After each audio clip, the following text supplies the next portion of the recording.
had the best record in football and were cruising towards the playoffs. But after 2 consecutive losses, the question is, are the Giants a championship contender who have stumbled, or were they never that good? Today, they search for the answers and try to stop the skid.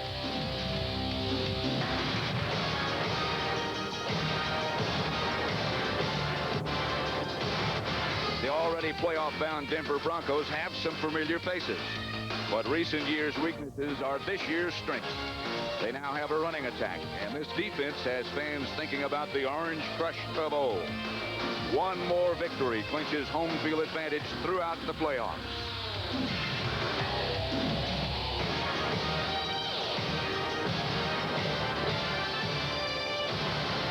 Two Super Bowl losses still haunt the Broncos, and this is the first rematch with the Giants since New York captured Super Bowl number 21.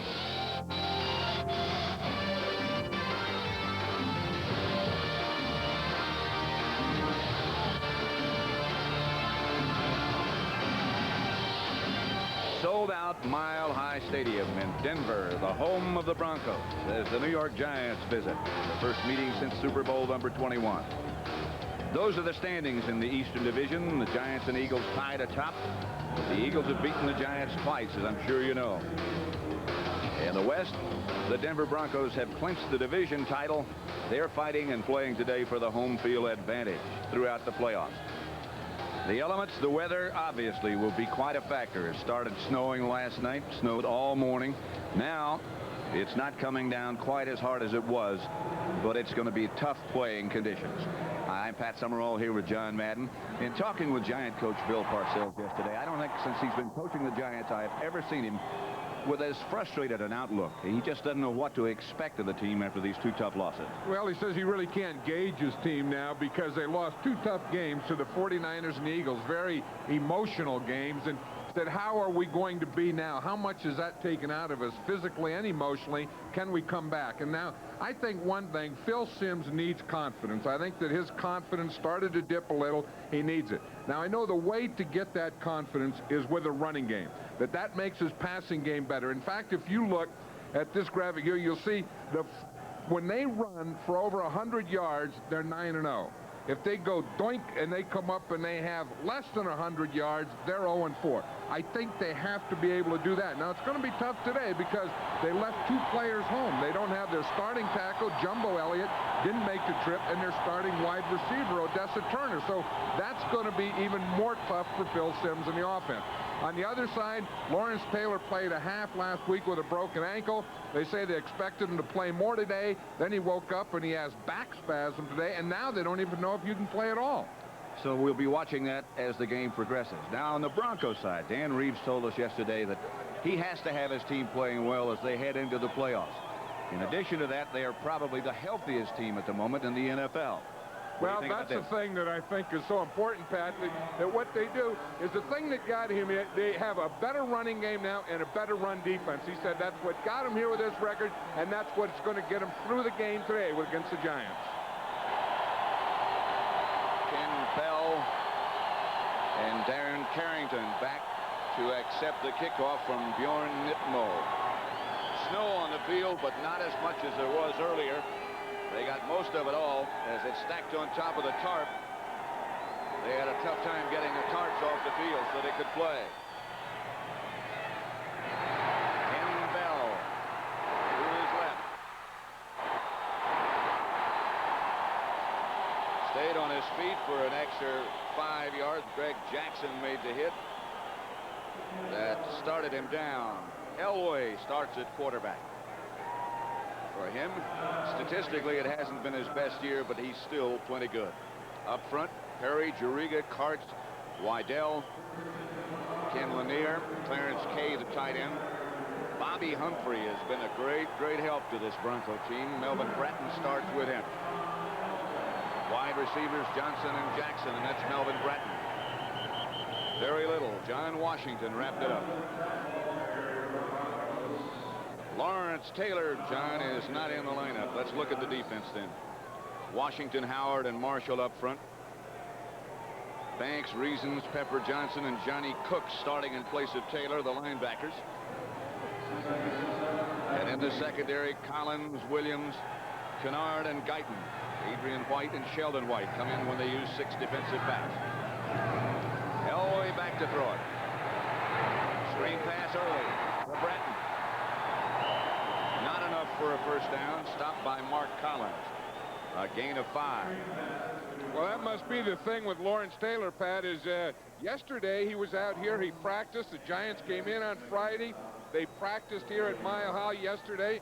Lawrence Taylor was out there. They thought he would play more tonight. And I guess he had a back spasm overnight.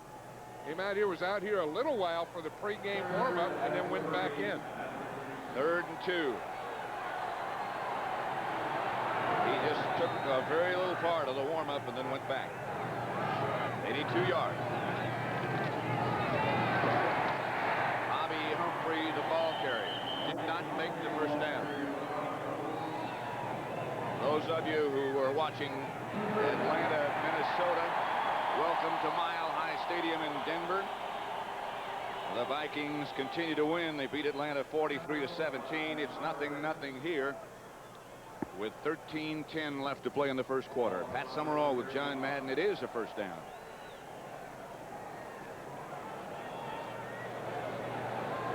Bobby Humphrey has added an element to this Denver offense that they haven't had in a long time. 2 tight ends. Johnson in motion. Humphrey again. 1 tough yard. Stopped in the hands of Leonard Marshall.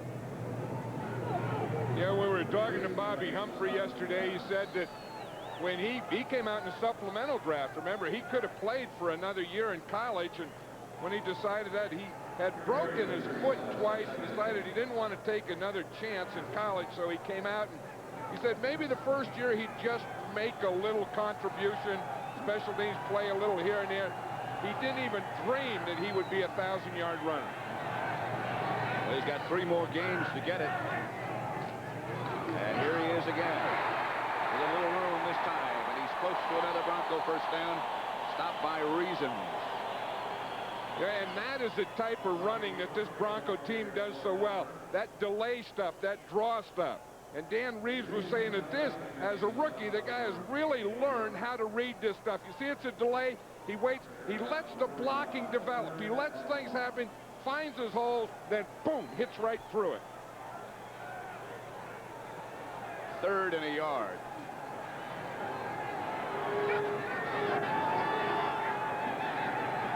Broncos at their own 44-yard line. It's Bratton stationing Humphrey behind him, and he gets the carry again and gets another first down. Gary Reasons again on the stop with Terry Kennard. A gain of 4. Melvin Bratton is the fullback. The Broncos are starting 2 rookies in their backfield. You see that? They lined up in 3 different backfield formations before they finally got in the eye, gave it to Humphrey, and he picked up the first down. Melvin Bratton, another rookie in the backfield. Big, 225, and he can catch the ball. Lance Johnson and Mark Jackson both split wide to the right.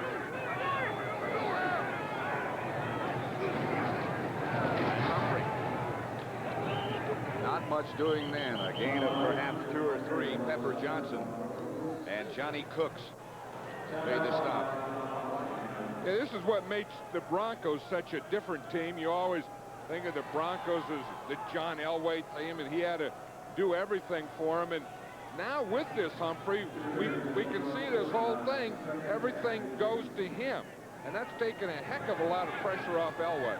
Well, they now run 65% of the time, and you can see the difference right there in their ranking in the NFL. Elway fakes the draw. Over to the pocket. Gets it out to Clarence Kay, and Kay gets near another Bronco first down. 8-yard pickup, Myron Guyton. You hear those fans are cheering because Kay had came into this game and he hadn't caught a pass in 3 games. This is the first one in 4 games. He finally caught a pass. Dan Reeves says yesterday that there was no reason. Maybe they've been going to Mobley more, but he said today he thinks Kay is going to catch more balls. First and 10 Broncos at the Giant 41. Again, they go with 2 tight ends. Flag on the play as Elway fires intended for Mobley. Reason's got a hand on it. And Mobley was the guy who jumped off sides.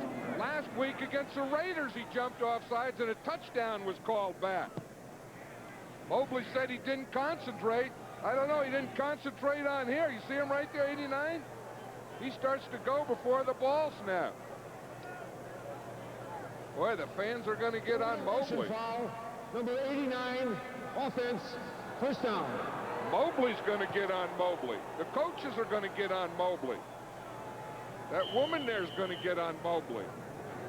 That group of fans will get on Mobley. Because, you do it last week and touchdowns called back, and then boom, right in the first quarter, you do it again. There's no excuse for that. First and 15. That's Mobley on the move. He goes about 260. Elway back about 9 yards deep. A screen to the center to Bobby Humphrey. And the Giants had it read perfectly. Gary Reason on the stop. And you see how quickly John Elway released that ball. I mean, he just packs a gun on that right shoulder. I mean, he went back there, and it was just a screen, and the rush, he went, boom, he zipped that thing right under there. This guy is an amazing quarterback. He's fun to watch. A heck of an athlete. I think he's one of the few quarterbacks in football that is a weightlifter. He lifts weights during the season. Twice a week. And he said it's really helped him. That's Mobley again, the move man. They fake the draw play to Humphrey. Elway has all kinds of times. Tries to slide it in the middle. Knocked down by Mark Collins. Intended for Jackson. 0-0 at Mile High Stadium. The Giants in Denver. 8:19 left in the first quarter. We'd like to welcome those of you who watched Detroit. And the Lions coming on strong beat the Bears. And with their 6-8 record, Chicago is eliminated from any chance to getting into the playoffs. 3rd and 13 here at Mile High. Denver has had the ball since the outset. Steve Sewell in the backfield with Elway. Out of bounds. Ricky Nattiel couldn't keep the feet in bounds. Guyton and White. The ball, you see it coming right there. Now he has possession. Now you have to have possession and both hands in. I mean, both feet in. Looked like that left foot was out. It was the first thing is possession. He got the ball. I guess both feet were out of bounds because the left foot was on the line. Mike Horan back to punt for Denver, and Dave Meggett back deep for the Giants. Meggett watches it sail out of bounds, and the Giants will take over. First time they've had the ball, as Phil Simms will quarterback as usual. The last couple of weeks have been very frustrating for him. Up front, the offensive line makeshift in some ways. Moore moves to left tackle as Elliott was left home. Roberts, Oates, Brian Williams starts at right guard. Otis Anderson and Maurice Carthon, we think, will be the running backs. Manuel and Baker, the wide receivers. Otis had a tough week,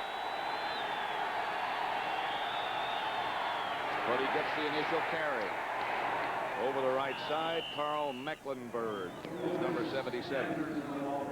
Carricker, Cragen, and Holmes up front in the Denver 3 set. Brooks, Dennison, Mecklenburg, and Simon Fletcher, the linebackers. Braxton and Henderson, the cornerbacks. Atwater and Smith, the safeties. Sometimes they play 7 defensive backs. Second down.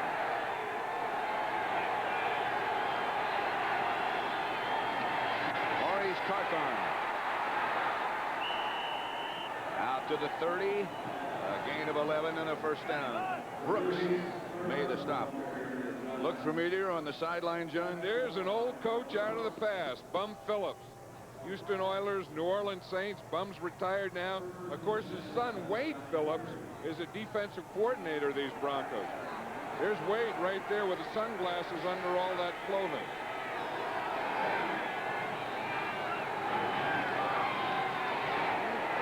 That's Carthon again. And he's out near midfield. Tyrone Braxton finally wrestled him to the ground.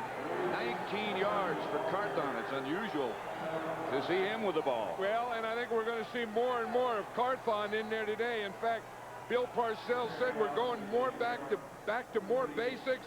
We're going to play more two-back, which puts Maurice Carthon in there. We're going to give Carthon the ball. I think maybe they looked at their Super Bowl game against Denver and realized what they were doing then and want to get back to it. Carthon again to midfield. Dennis Smith stopped him. For an NFL update, let's send you back to New York and Brent Musburger. Yeah, we've had a couple of upsets, none bigger, I guess, than up at Buffalo. Snow and cold, New Orleans out of the dome. This interception just moments ago. Now there's only 20 seconds left, and the Saints closing in on a 22-19 win. Let's go back to Pat and John. Well, that's a hard team to figure out, those Saints. Here's Sims back in the pocket. Outside to Anderson. O.J. lunges close to another first down. A pickup of 8. Mecklenburg made the stop with Henderson. See, that's the point that I'm making, that once you can get some running, he runs to Otis Anderson, then he goes to Maurice Carthon. Now that defense has to hang in there. They have to think run. They have to honor the run. Now it's a heck of a lot easier to pass. And Phil Simms will get more and more confidence. That's one thing I noticed. The other thing I noticed, he's not wearing gloves. And I think that Phil Simms without gloves will be a lot better passer than with gloves. And one other thing, John, he's been bothered by a bad ankle for the past 3 weeks.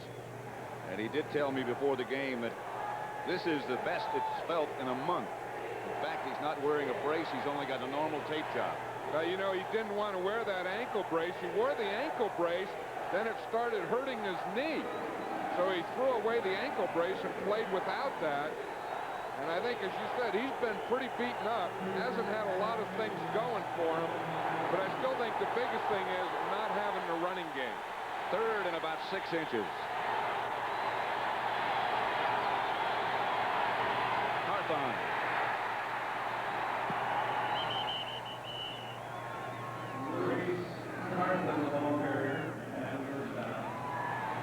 I'd like to welcome those of you who watched Tampa Bay and Houston. The Oilers held on to win by 3 here in Denver at Mile High Stadium. Our score is 0-0 with 5:04 left to play in the first quarter. Giants with the ball at the Denver 40. Pat Summerall with John Madden. Carthon. Struggle for a yard. Mecklenburg again made the stop. Houston, with that victory, by the way, can win the division outright with victories in their final 2 games. Flag on that last play. Going to be against the Giants.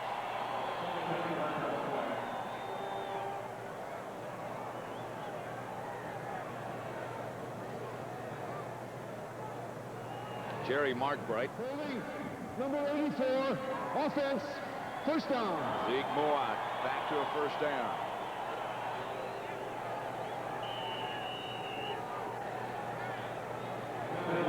Final score between Green Bay and Kansas City. And that victory keeps Kansas City alive in the wild card picture. It also assures San Francisco of a spot in the playoffs. Now Green Bay needs to win the final 2 games and have the Vikings lose the final 2 in order for them to win the Central Division. Sims to throw it. Screen pass to Moat.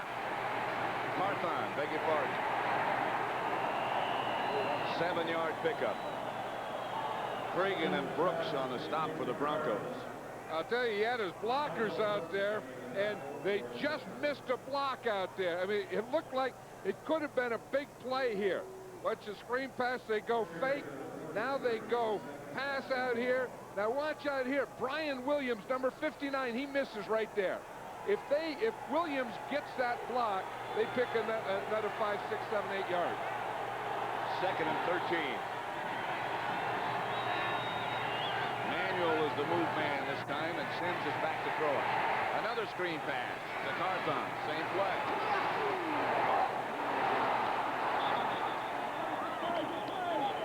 ball was down. It came loose after the hit by Dennis Smith. Stephen Baker got it, I believe, before it went out of bounds. Watch 59, Pat. Brian Williams, he gets the block this time, and that makes a difference in the play. Watch him, see right there, boom! He gets that block, takes him down. Now Carthon can get that 5, 6, 7, 8 yards I'm talking about. Plus he fumbles, Stephen Baker picks it up. But they said he was down. So it'll bring up a 3rd and 4, 5 perhaps, at the Bronco 35. No score yet.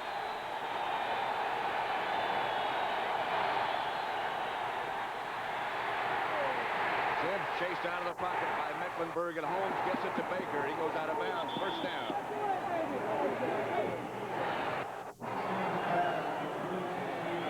First down, Giants. 0-0 the score. We're in the first quarter, 2:42 left. And we'd like to welcome those of you who saw that upset victory by the Saints over Buffalo, 22-19. We're at Mile High Stadium in Denver. First down, Giants at the Denver 24. Those yard lines are getting more and more difficult to read. Yeah, this is football. When you can't see any yard lines, you're going to have mud and stuff on the guys' jerseys. This is what it's all about. Anderson hops to the outside. Wrapped up by Rick Dennison. Gain of only a yard. Been a tough week for O.J. He had a groin injury last week against the Eagles, and on Wednesday he had an operation, hemorrhoid operation. And there was some doubt about whether or not he'd be able to play. Well, he missed most of the practice during the week, and Bill Parcells said yesterday that he'll be able to start. He doesn't know how long he'll be able to go, but we may see some more Lewis Tillman. 2nd and 10 right now. Roussan is in the position of what is normally called H-back. Anderson barreling straight ahead, stopped by Brooks. Somebody lost a hat. The man who made the tackle, Brooks. He has that thing on under there. It's probably slid the old hat right off the head. See, that's okay. The only time you worry about that if your head's in it. But once that thing goes flying there, then you just pick it up and put it back on. See, as long as you hit there and your head stays in your shoulders, then you're okay. This drive, 11 plays, 68 yards. The Giants have kept the ball 6 minutes, 15 seconds. 3rd and 5, and Anderson picked up 5. It'll be close to another first down. Yeah, this is the Giants that we know and we've seen when they were getting their winning record. And I think even Bill Parcells said maybe the thing that hurt them, they went into San Francisco and opened up a little. Then they opened up a little, and then they got turnovers. And then pretty soon you're trying to figure ways to make it in. You're doing all these things, and you forget your basic, solid, old run offense, run defense.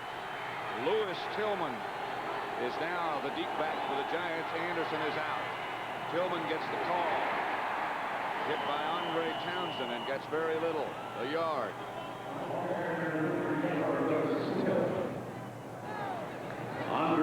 Well, Bill Parcells was saying when we went to San Francisco, they were going to get some points, and maybe we changed our philosophy. Maybe we had to sort of copy them. Yeah, and then what happens, he said, maybe that's right, and maybe it's wrong, because when you do that, you also have more turnovers. And the thing that have killed the Giants is the two things, not being able to run and having turnovers.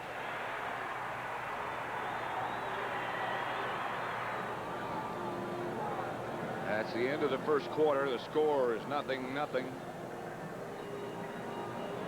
And now let's get you up to date on the scores from around the rest of the league. Philadelphia and Dallas still playing in the Bounty Bowl game. 2 minutes left. The Eagles leading 20-10. Minnesota overwhelmed Atlanta. Kansas City beat Green Bay in Green Bay 21-3. Detroit by 10 over the Bears, eliminating the Bears from playoffs. Houston 20-17 over Tampa Bay. Seattle leading Cincinnati 24-17, fourth quarter. Pittsburgh 13, the Jets nothing. That's the final. Pittsburgh still alive for a wild card spot. New Orleans upset Buffalo. Washington has defeated San Diego after being down 14-0. They're still alive. Phoenix and the Raiders just underway. Indianapolis leading Cleveland 7-0. They've become something of a mystery. I think it was interesting talking to John Elway yesterday, and we're talking about playoffs and those things, and he said, you know, the team that he thinks is the best team in the AFC or could give him the biggest problem are the Kansas City Chiefs. You saw the story of this drive as we begin the second quarter. Washington, by the way, still keeps their playoff hopes alive. But they need help from this team, the Giants, and the Eagles if they're going to make it. But they have turned things around at RFK Stadium. You know, this used to always be the toughest place, Pat, right here all the years we played against the Broncos, is down here going into those south stands. Those people in those south stands, they were wild, man.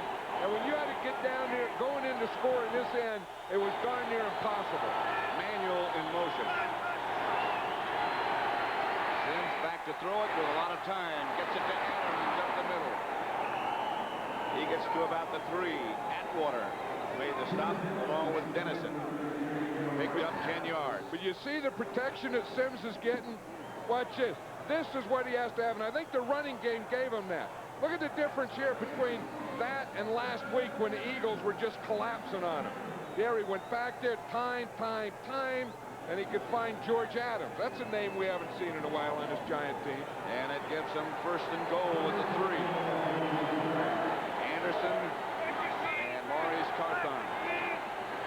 Behind Sims. And Anderson gets the call, the carry, and his 11th touchdown of the year.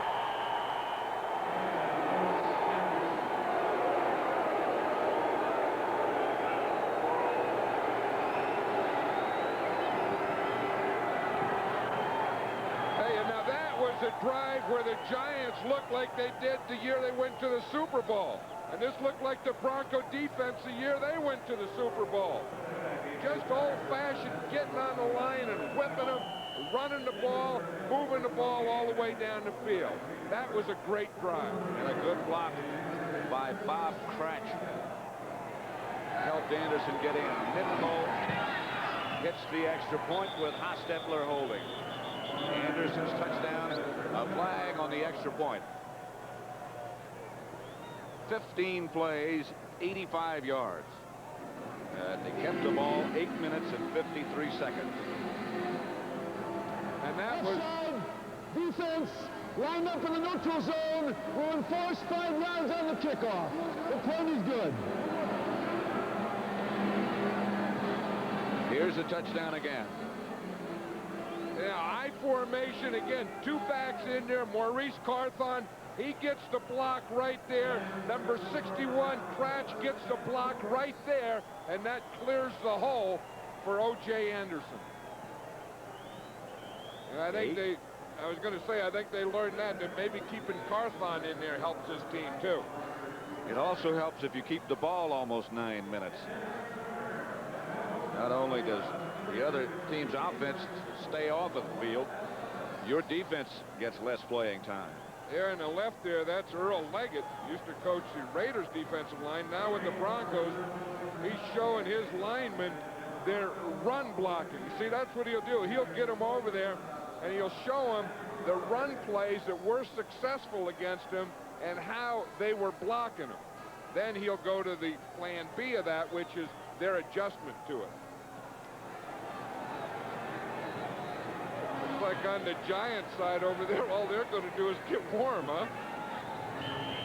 Well, as the day progresses, that's going to be a more difficult task because it's supposed to drop throughout the day. Ditmo. Line drive kickoff is fielded by Darren Carrington. And he spins it out to about the 26. Dwayne Giles made the stop, a flag on the play. Dwayne Giles. I see that one of the Giants going off saying that he was held or pushed from behind, so I'm sure that's going to be against the Broncos and put them in the hole. I think it was against Adrian White. He was the guy that was pointing. Number 58 on the return, first down. So Denver will start back near their end zone. Let's see if we can see it. You see it right there. That's blocking from behind. Although I don't know, that's pretty close there, because again the official has to see where you start. Bill Sims quickly to the telephone. Hey, he looks like a different guy this week than he did against the Eagles. And there's nothing that gives a quarterback more confidence, I've always said, than a running game. Jackson goes in motion. That's Humphrey. Buried. First by Eric Howard, a pickup of 2. That's the final score, Seattle over Cincinnati. And that keeps Seattle's slim chances of a wild card playoff spot alive. Cincinnati is going to have a tough task. Houston has already won. We'll wait to see what happens to Cleveland. 2nd and 8.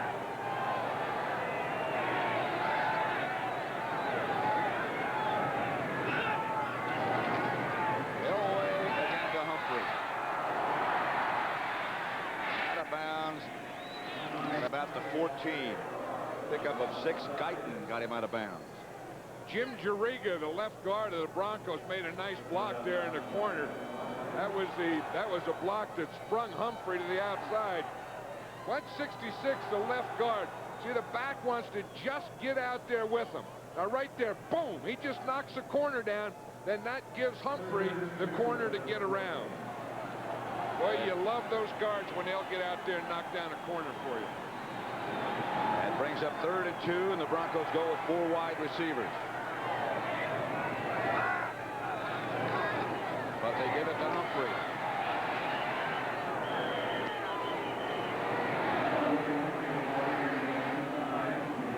Close to a first down. We'd like to welcome those of you who watched Dallas and Philadelphia.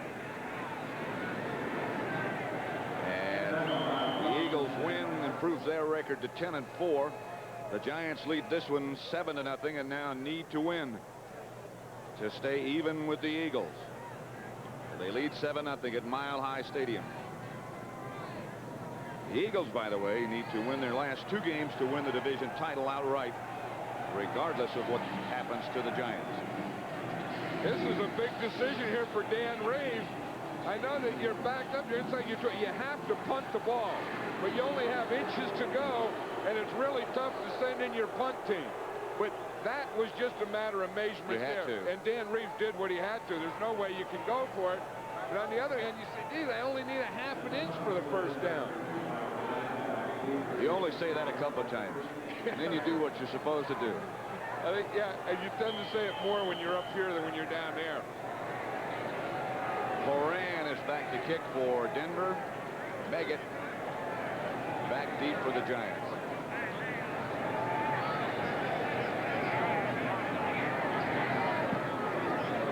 Good kick.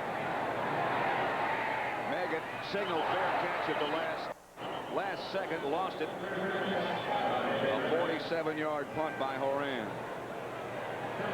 Flag on the play. Back at the original line of scrimmage.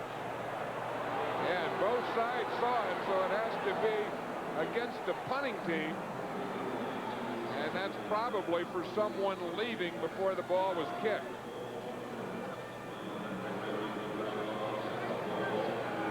Or if it were against the receiving game of the Giants, it would be a first down for the Broncos. Say it's against the Broncos. The Bronco punting team is still there. Illegal man downfield on the kick. Number 97, Denver, 4th down again.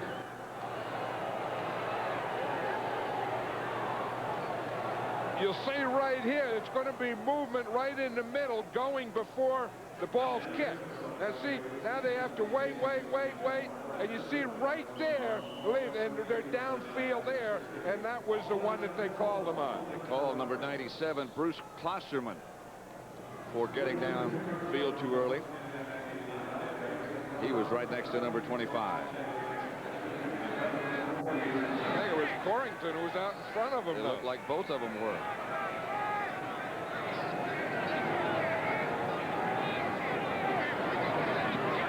Another good kick. This one he ought to be able to handle, though.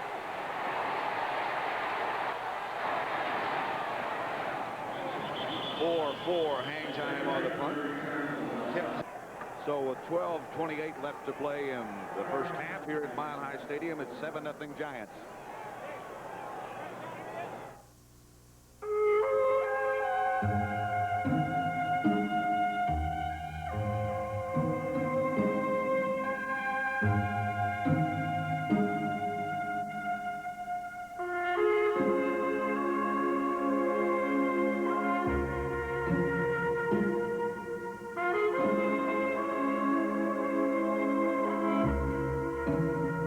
You have to drive it to believe it. The new Accord. It's the biggest game ever played for one case of Miller Lite. And both teams are getting ready. Get them up, Washington! Why don't they just run around them? Wouldn't that be easier? Guys, you want to knock off for lunch or something? Coach, this is some workout. Oh, we want to win that Miller Lite. Not to mention a free trip to the Super Bowl. Just like the one Bill Jorgensen found in his case of Miller Lite. Coach, we got to get that case. Don't worry, I'm bringing in a secret weapon. It's a Radio Shack Merry Christmas.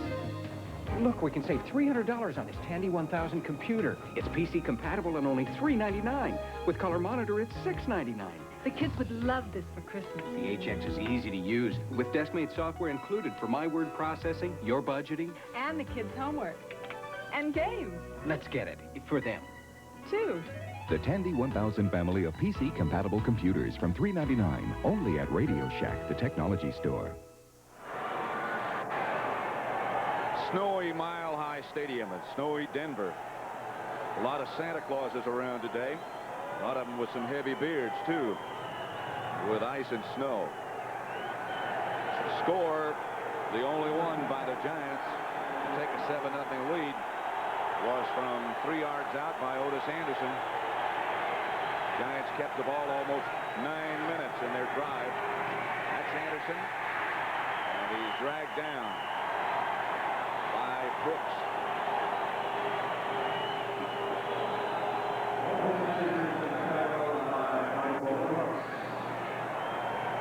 That first drive, the surprise, I guess, of the whole thing would be the yardage by Carthon.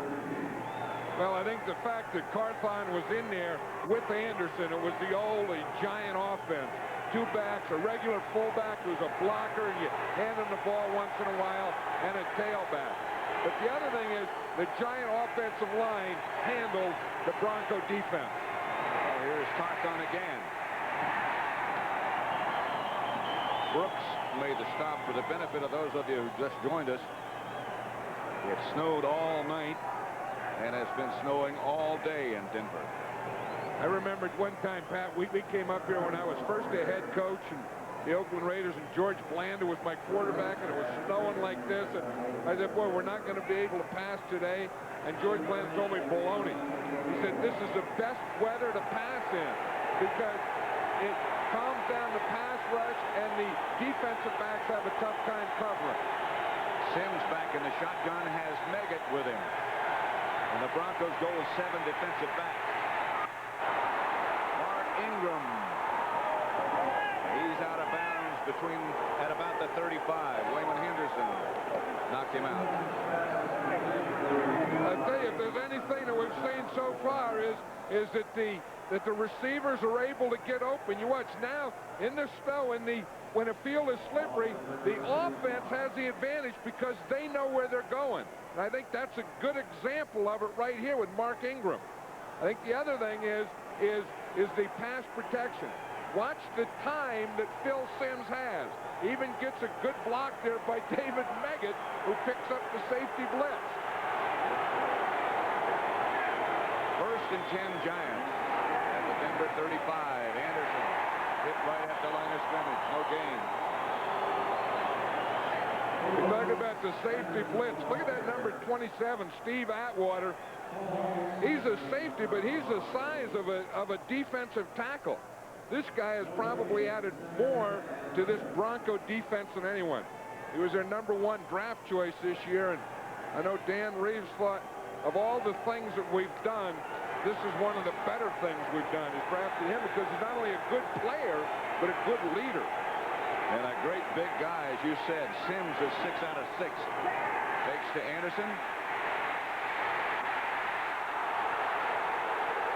I don't see any flags yet. Dan Reeves is saying the only guy he could have thrown to was his right tackle, Doug Riesenberg. There was no Giant receiver in that area. It was Carricker and Holmes who put the heat on. Even Santa Claus says, hey, you can't throw to a tackle. Got some guys excited. You think the guy's satisfied because he's clinched his division? No way. Dave Meggett. Back with Sims. Sims is now saying, I can't hear. He was in the shotgun and he couldn't hear, so then he went up to get under center, and now he's taking a timeout. So that'll mean they have 2 left. 7-0 Giants.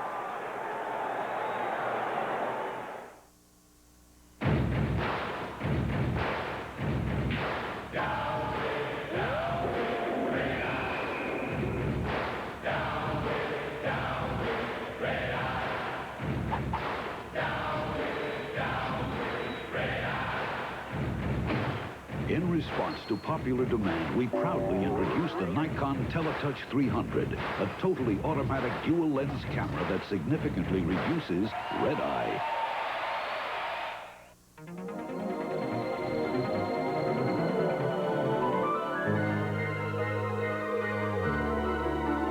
According to the latest estimates, Earth will soon be inhabited by more than 5.2 billion people.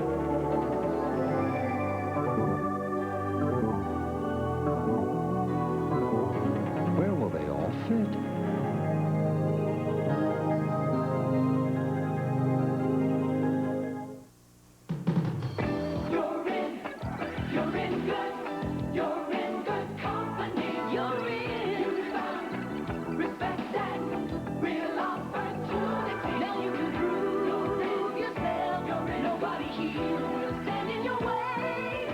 In the U.S. Armed Forces, everyone has a chance to learn, to grow, to lead. Opportunity is waiting for you, for you, for you, in the U.S. Armed Forces. During the timeout, well, you can see they cleaned off the yard line markers and the sideline. I don't know how long that's going to last. Well, the interesting thing, Pat, they cleaned up where they're already been, not where they're going. You're going to clean up, you ought to clean up where you're going. All those lines were cleaned behind the Giants. Maybe they're afraid of the players. No, you got to go out there in the elements. Well, the only way they're going to go that way is if the Broncos pick off something and run it back that way. 3rd and 10. And protection breaks down. Alfonso Carricker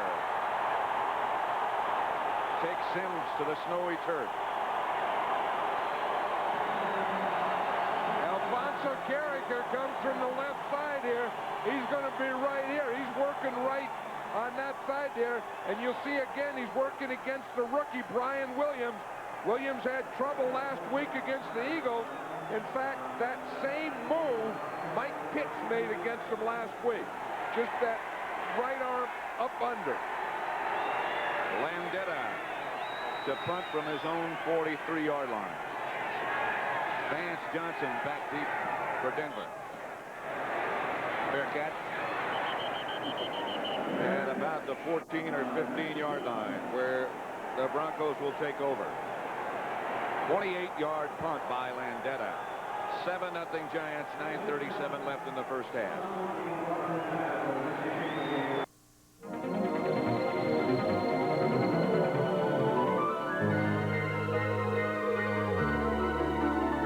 According to the latest estimates, Earth will soon be inhabited by more than 5.2 billion people.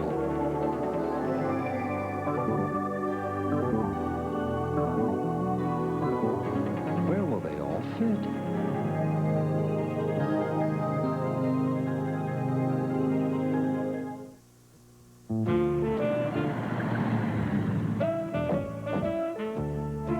Guess what? I don't have the keys. I don't have them either. The side door. The gleam of a brass chandelier. Not open. The window? The embrace of a comfortable chair. The 100 other details that make an Ethan Allen house so nice to come home to. If you ever get home. Maybe the garage. Yeah. Right now, there's a sale at your Ethan Allen Gallery. Left, split left!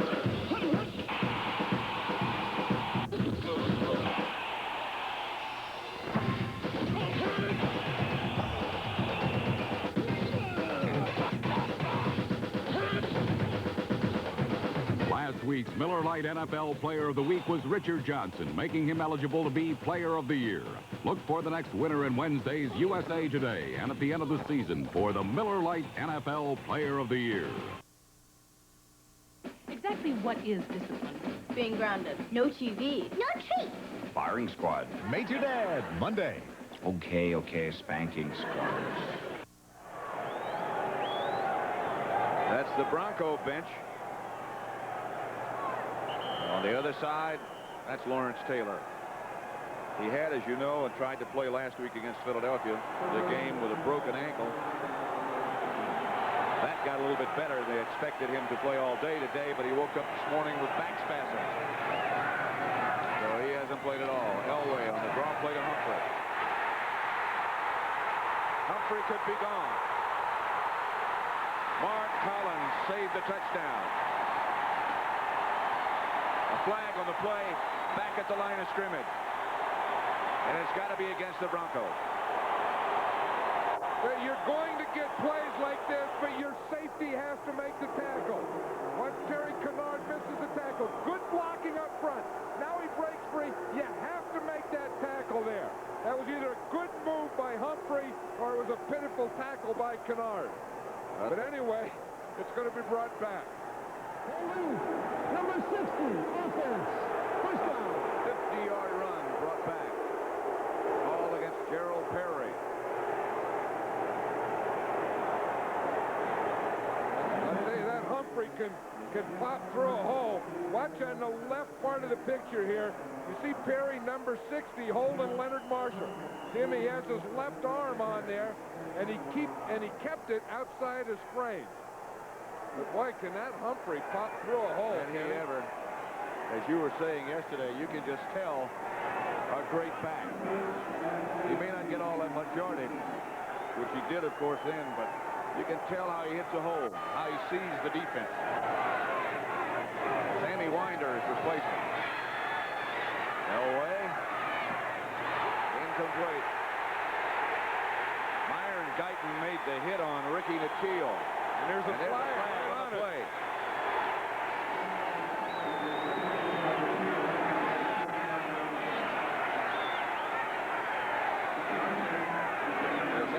Ricky Nateel's going to have that Elway cross on him. Tell you what, he does fire it, doesn't that? Ball was zipped in there. That'll leave a tattoo right on your chest. Number 29, defense. Automatic first down.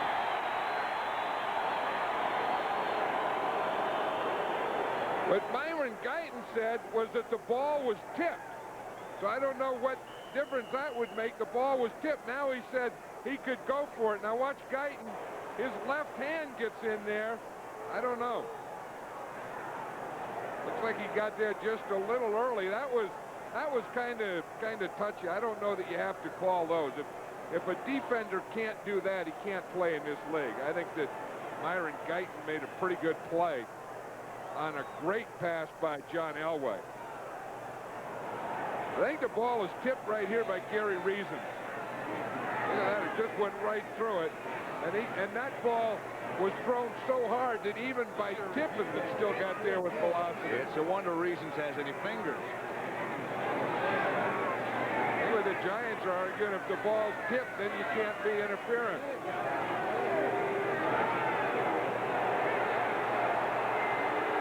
And I still think that's pretty good defense. I don't know what. I mean, you just can't let the guy catch the ball. You got to cover him.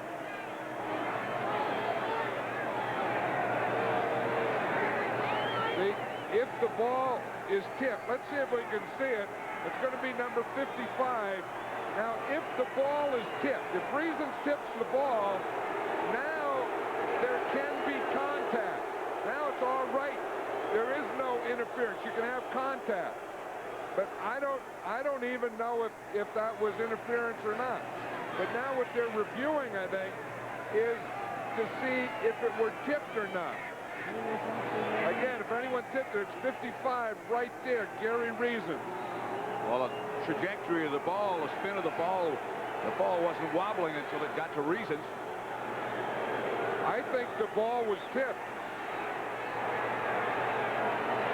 Because as you say, it changed directions when it went there. I mean, it was going on a tight spiral, and then it changed to a wobble. And they're going to bring this one back, I'm pretty sure.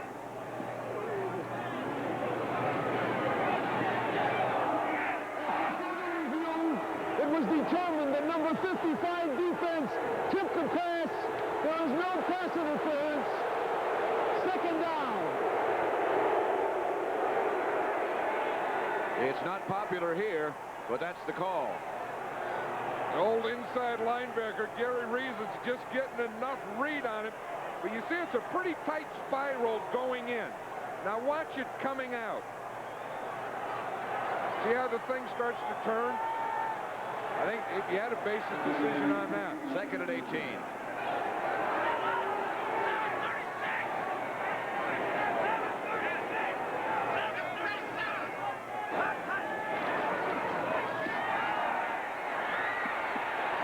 Slipped down. It was going to be the old counter gap play, but Humphrey, when he tried to fake, lost his footing, and Elway kept it. In fact, Bobby Humphrey said that's his favorite play. Here in Denver, they call it OT.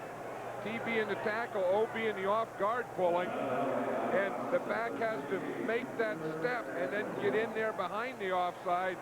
Humphrey went to make it and just fell down, so Elway had to keep the ball. That makes it 3rd and 12.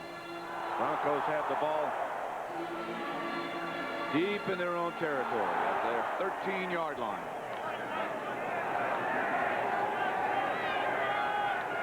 They go with their 4 wide receiver package. Michael Young is wide to the left. Elway to Natil. And it's incomplete as he too slipped over close to the sideline. Sheldon White was the Giant defender.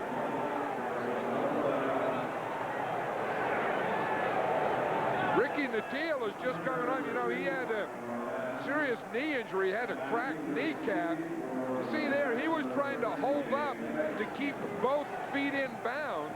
It was tough to see the sideline anyway, but as he tried to hold up to keep both feet in bounds, he just slipped right out of bounds. 4th and 12. The footing out in the middle of the field is pretty good. Close to the sideline where the water ran off the tarp. It's tough. Moran's kick fielded by Meggett.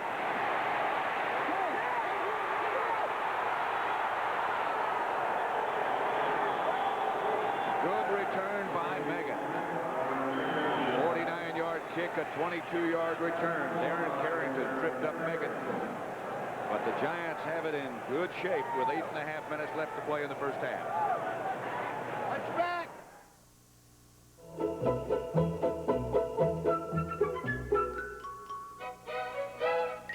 For those hardy souls who brave the elements in search of the perfect tree, McDonald's has a treat just for you. For a short time, we're serving holiday chicken McNuggets with a festive orange sauce. There are also thick, rich eggnog milkshakes and cool peppermint sundaes. They're just our way of wishing you a joyous season. Your holiday place McDonald's. Did you know if you're an MCI, Execunet, or a Sprint Dial 1 customer and your business spends over $50 a month, you could be in the wrong plan. You can save money with the new AT&T Pro Watts, and we're going to make it easy. We're so sure that you'll see the difference. We'll pay to sign you up, we'll pay to switch you over, and if you're not satisfied within 90 days, we'll even pay to switch you back. All you have to do is call us, 1-800-222-0400.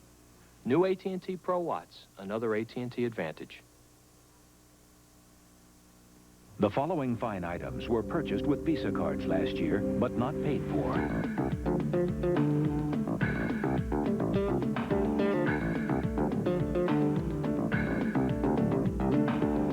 They were won in the Visa Our Treat Sweepstakes. Now all you have to do to enter is use your Visa card, and almost anything you buy just may be our treat. And the more you use your card, the more chances you have to win. So why pay with anything else?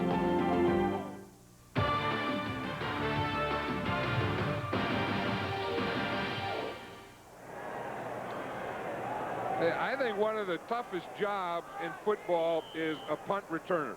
When you got 11 guys bearing down on you, that's tough. But when you have snowflakes coming in your eyes, the ball getting there, and guys coming, and you catch the ball like that and make a return like that, that is a pressure play by David Meggett. And he's had some problems. Looks like he solved them. That's Maurice Carthon, left side for a yard.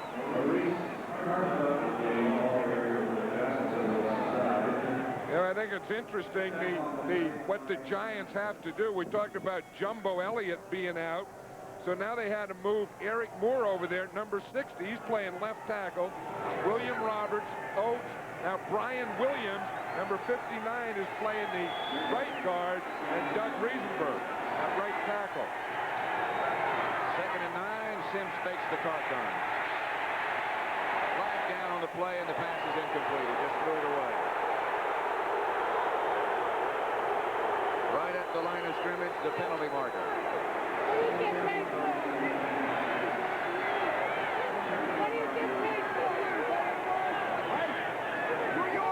I think it's got to be tripping.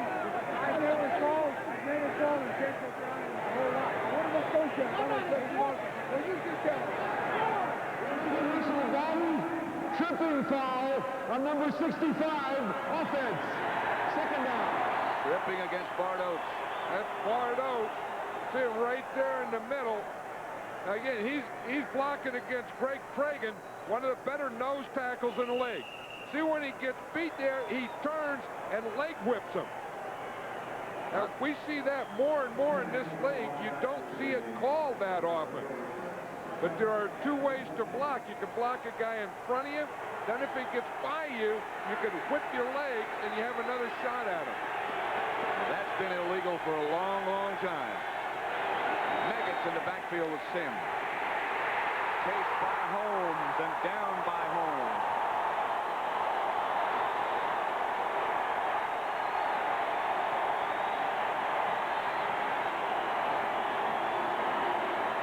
A loss of 12. I'll tell you, Ron Holmes comes through here like he is shot. He has 7 sacks coming into this game in 7 games. It looks like William Roberts works to the outside, and no one blocks Holmes. Holmes lined up over Roberts. Roberts slid out, and Holmes went whack right up the hole with no one blocking him. Face of Lawrence Taylor. All he can do is watch. They try to run a screen pass to Meggett. He juggled it and finally caught it. And he's still going. Meggett could be gone. On 3rd and 31. Touchdown and no flags anywhere.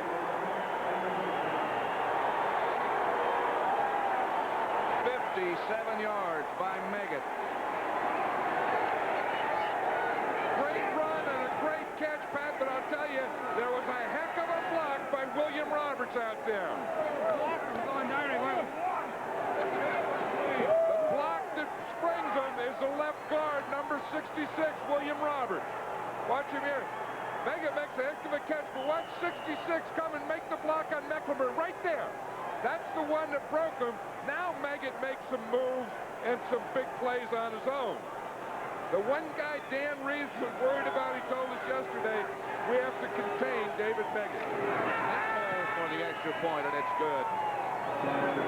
14-0. The Giants lead the Broncos. Here it is again. Hey, you got to get those big linemen out in front of those little backs. And there's a big lineman out in front of a little back. When he knocks a guy down, Meggett does the rest. That's a heck of a run. 14-0 Giants.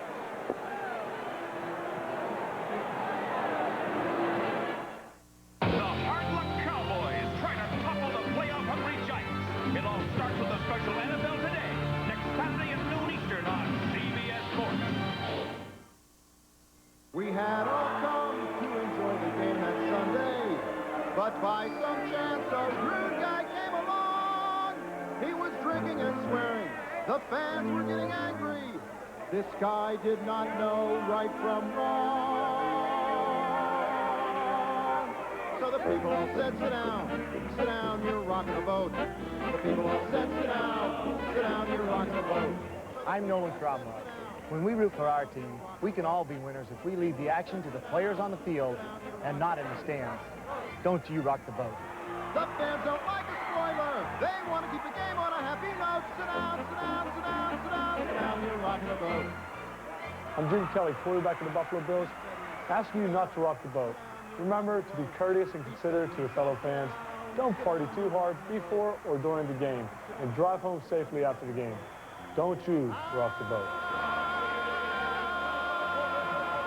This message furnished by the National Football League. CBS Sports coverage of the National Football League is sponsored by Honda, who invites you to test drive a new Accord. You have to drive it to believe it. Nikon, we take the world's greatest pictures. And by Miller Lite, America's favorite light beer, brings you the Miller Lite All-Stars Super Bowl. It's beginning to look a lot like Christmas. 57 yards. How about a 36-yard drive, but a 57-yard touchdown? A screen pass from Sims to Meggett. Yeah, if I remember, Sims had the loss because he took the sack from Ron Holmes when William Roberts blocked out, let Holmes come by. Then Roberts was the guy who made the block on Meggett's screen. I guess that gets him even. Nitmo has cleared a track so he can kick off. Looks like he cleared an X out there. Maybe he's going to go the other way, too. The kick is going to go to Ken Bell.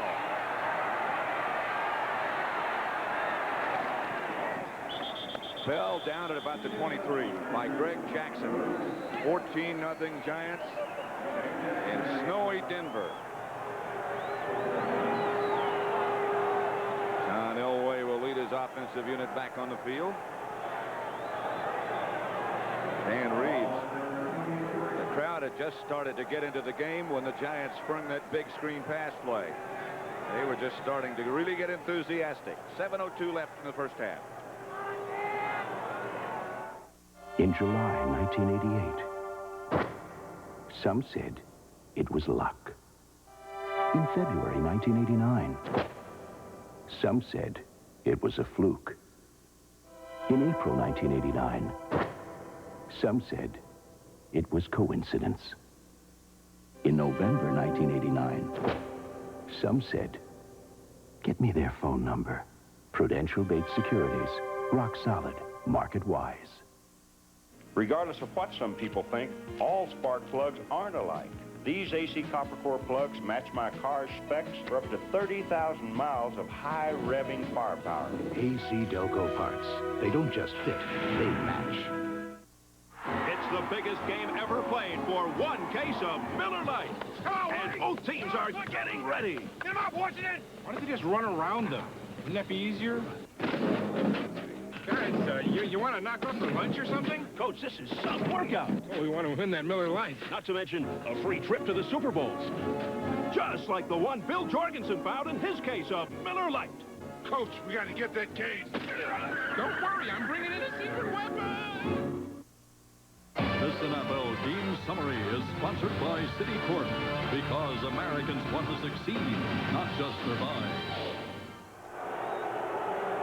With the playoffs approaching, here's the situation. The 49ers clinched the playoff spot today. The Saints and the Bears were eliminated. The magic number for the Vikings is 1. 1 victory for the NFC Central title. Denver can clinch a home field advantage with a win today, and in the meantime, 12 other teams remain alive. So,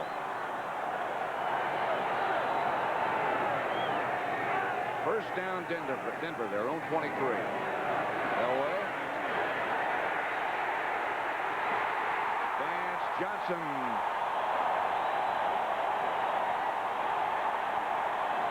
Got past Mark Collins, 42-yard pickup. Watch Vance Johnson on the outside. Collins is going to be up there to bump him. See, and then he's going to ride him, and the safety's going to get over. Now the safety gets turned around. That's Kennard.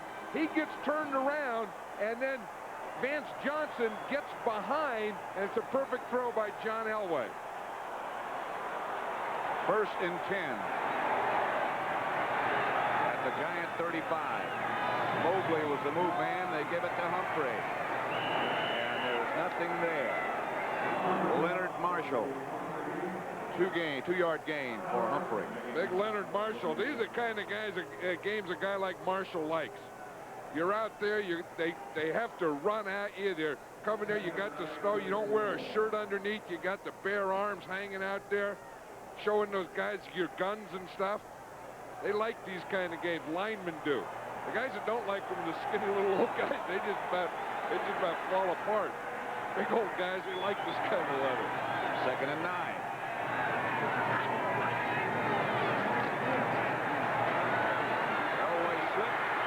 Just barely does get rid of it. And now the Giants, of course, are saying he intentionally grounded. They might say he was in the grass. Watch Leonard Marshall here on Gerald Perry. Number 60 here. He does a nice job. He gets in, gets his hand, gets that one, then he just starts pushing him right back into Elway. Then he makes a dive at Elway right there. Now he had him in the grass just as he was getting ready to throw it. Big Leonard, he came alive there. He made the tackle on the run, then he makes a big pass rush. Leonard's having a tremendous year. They go with 3 down linemen. It's Elway. To Vance Johnson. Stopped by Collins. You see John Elway just get back there and zip that thing into Vance Johnson.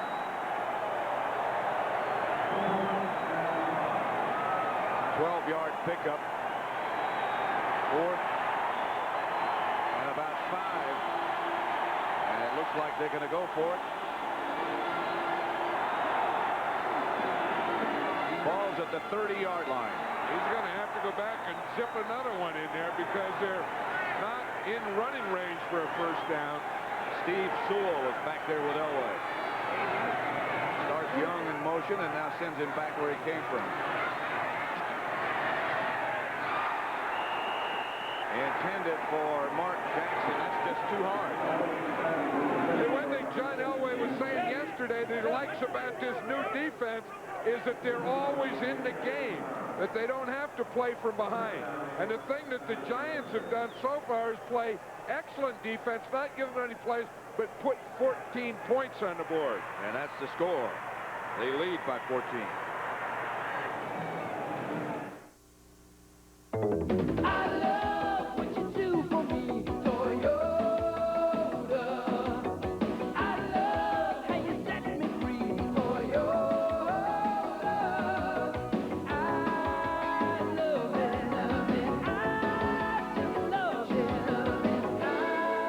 Toyota's 1990 4x4. Park it anywhere.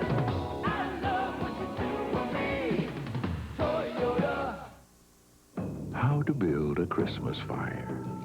1. Roll up your sleeves. 2. Get down on your knees. 3. Use a little paper. 4. strike the perfect match. 5. Step back and feel the heat. This Christmas, light a fire with diamonds. Ever since my brother Tom got this Magnavox 52-inch big screen TV, the show's gonna start. Come on. He stopped going to the movies. The picture is huge, sharp, and brighter than any ordinary TV. And I get great seats. Plus, Magnavox has a 100-watt JBL sound system. It's the same Dolby surround sound you hear at the movies. Yeah, and I don't have to stand in line in the rain anymore. Tom, it doesn't always rain when you go to the movies. Not anymore. Magnavox. Smart choice. Very smart. The Blue Demons of DePaul, the Tar Heels of North Carolina, the season premiere of college basketball on CBS Sports next Saturday. Trying to protect the pigskin, keep it warm and keep it dry. The heck with your hands. Well, that's the thing. That's the umpire there. That's his job, is to keep the ball dry. That's umpire Al Conway. But if the ball is dry, then the weather doesn't bother you. Not much there for Otis Anderson. That's what Elway was saying to us yesterday. That the toughest weather conditions was not this, not the snow on the field, and coming down it was rain. Yeah, when the ball gets wet, when you can't handle the ball the way you normally do. Dan Reeves was probably thinking yesterday, after practice, he went out and played golf. He played 9 holes with Bum Phillips. I don't think he thought he was going to see this kind of weather or this kind of score a day later. Not much golf on a day like this. Anderson again. Hit hard by Cregan and Alfonso Carricker. That's the way a nose tackle has to squeeze a one, the way Greg Cregan does. See, he's going to come hit down the line, Carricker, boom, here, and squeeze the run right between those two guys. Watch Cregan hit into Oates, come around behind right down the line. Now there's no cutback. He starts to cut back. Boom, there's Cregan. Boom, there's Carricker. 3rd and 8. Giant ball at their own 32.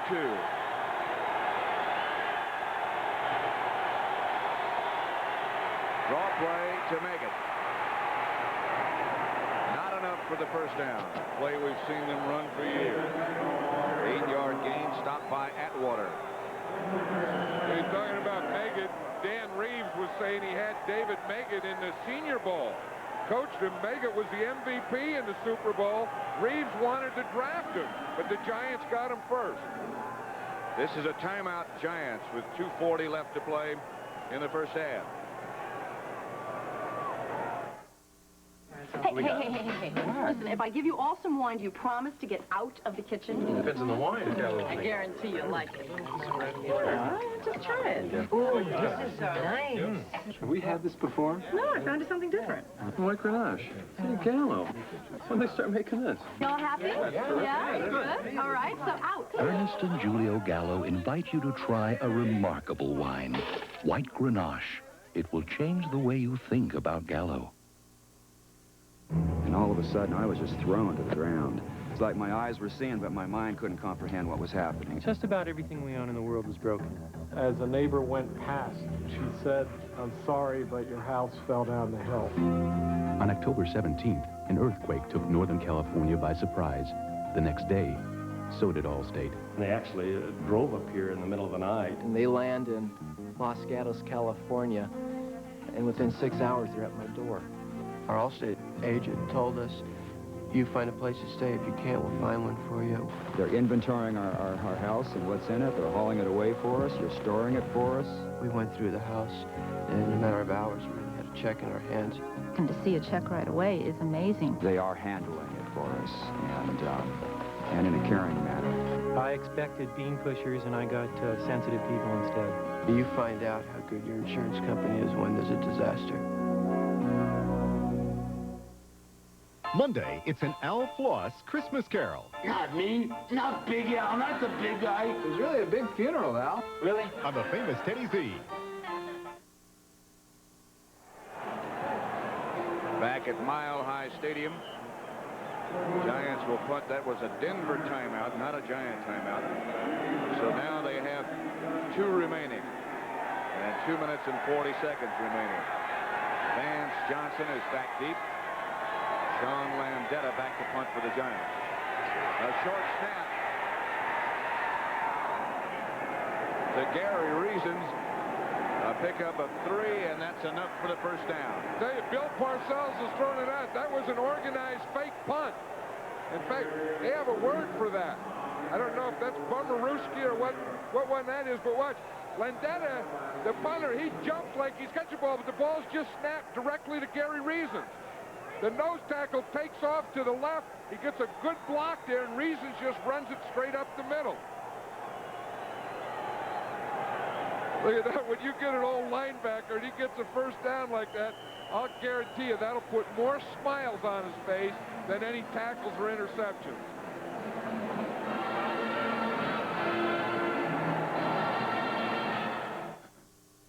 You know, I bought my Toyota Camry because 3 separate mechanics, Fred, Jeff, and Kevin, told me the Camry was a really reliable car. Now he waves when he goes by the shop, but he doesn't stop. Can't believe you told him to buy it. That's a reliable car. They were right. My Camry's been really dependable.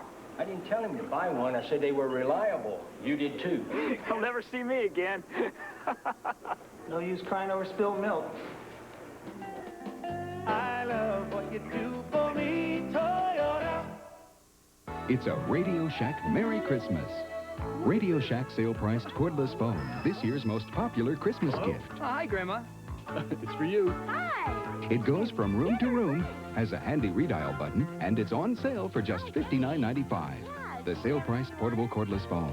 It's for you. Hi. It's a great gift idea. Sure. It's for you. For me? It's for me. The cordless phone, on sale now at Radio Shack, the technology store. This is it. The game is about to start. Less filling. Tastes great. Call it. It's a nickel. No, quarter. Herrera kicks off. Just a little deep. I'll throw it to Dwight. Yeah, he's got hands like glue. Jones drops back. Touchdown! Taste Great! If Taste Great can hang on to this lead, they get the case of Miller Lite and go to the Super Bowl. We need that secret weapon. Don't worry, we're going to get that case. 14-0 Giants. Watch what the punter does, who doesn't punt. Yeah, well, this is the way the punter fakes on a fake punt. He does it one of those, what do you call them, pirouettes. He doesn't even look. And he'll go pat himself in the back and say, what, you see me fake on that one, Coach? I did good, huh? I was partly responsible. This bum Phillips, he used to have a play called Bummerooski. Here's Sims going to work. Intended for Roussan, who dropped it and was hammered. That was great coverage by Mecklenburg. You see a big guy like that, Carl Mecklenburg. Has a penalty marker down on the play. With Mecklenburg, he plays against the run. He rushes a passer. He's all over the field. Then he gets 30 yards back there and knocks one down. Personal foul. Unnecessary roughness, number 49. That's Dennis Smith. And he did First down. Issue a lick to Roussan. But sir, you see the ball is already out. The ball is already knocked down. And Dennis Smith comes across and hits Roussan.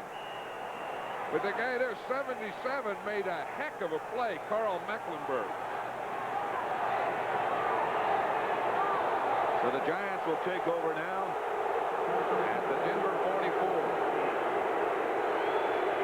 Carthon and Roussan are the 2 running backs.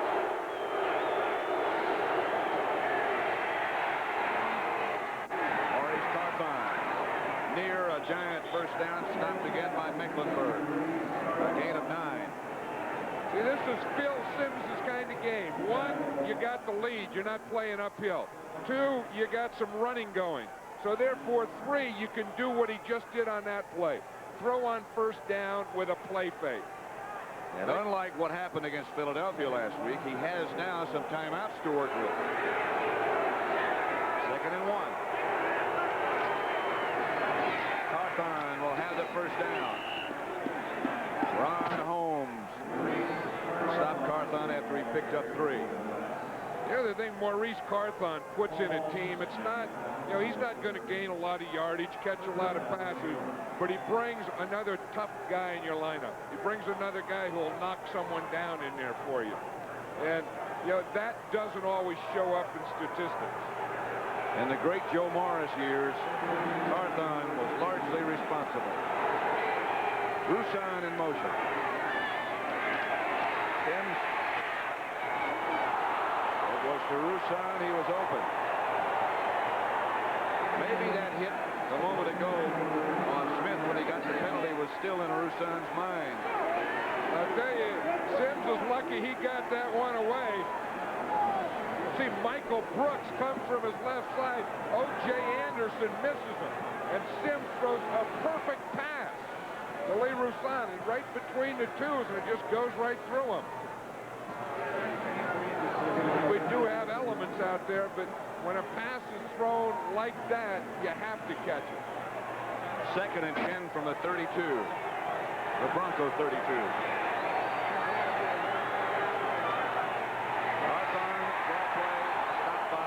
Behind the line of scrimmage. Loss of 3. The Broncos got Ron Holmes in a trade from Tampa Bay. Dan Reeves said he has problems down there and said he really didn't like playing it, but he's happy here in Denver, and he sure plays like a different guy.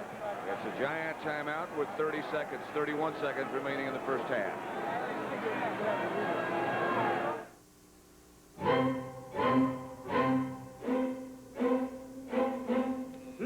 Some people see shaving as something you do for 3 minutes a day. At Braun, we see it as something you do for a lifetime. And we think you should make the best of it. The Braun Shaver, with its 3 shaving positions. Designed for those who choose to make a virtue out of necessity. Braun, the world's #1 selling foil shaver.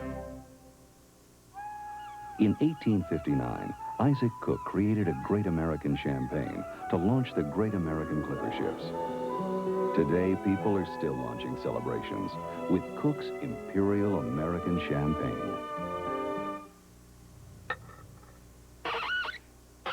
Hit it, boys! Isn't there someone you know who could use a skill twist this Christmas? The skill twist. The practical gift for practically anybody.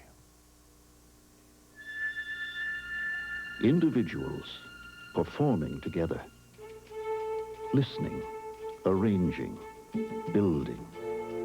At Northwest, our performance is helping you do business, getting you wherever you need to go on time, creating new ways to make things work for you. Because our job is helping you do yours. Hey, watch this one again. Here's what coaches do. Here's Holmes. Here's Roberts. Now, what happens is you're going to see Roberts extends. You see, he gets his nose up over his toes. When you get your nose up over your toes, you get your head down, and you have no chance. You see, when he extends, boom, now Holmes is right by him. Now when he tries to come back, it's too late, and he has to knock Holmes right into Carthon. But that's what you call overextension by an offensive lineman. 3rd and 13 at the Bronco 35. 31 seconds remaining first half. Oates calls Sims up under center. Couldn't hear him.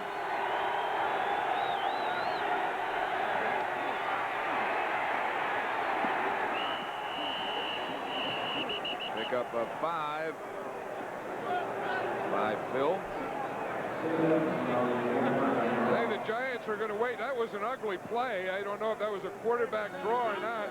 Now Sims is going to stand right next to the referee. They have one more timeout. He's going to stand right next to him, let the clock run down, and then kick the field goal. They send in Jeff Ostetler to take the timeout. In any case, they got it done with a second remaining. Hostetler is the holder for the kicker, Bjorn Nitmo.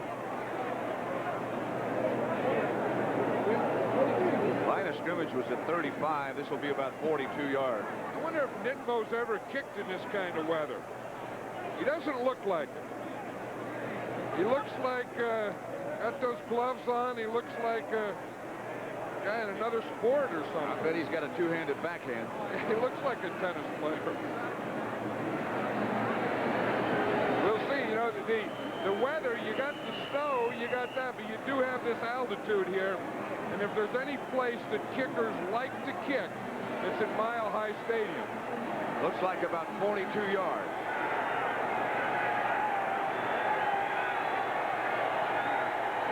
Make it 47.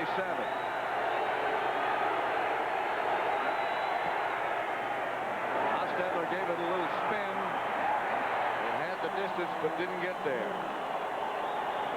That's the end of the first half with the score. The Giants 14, Broncos nothing.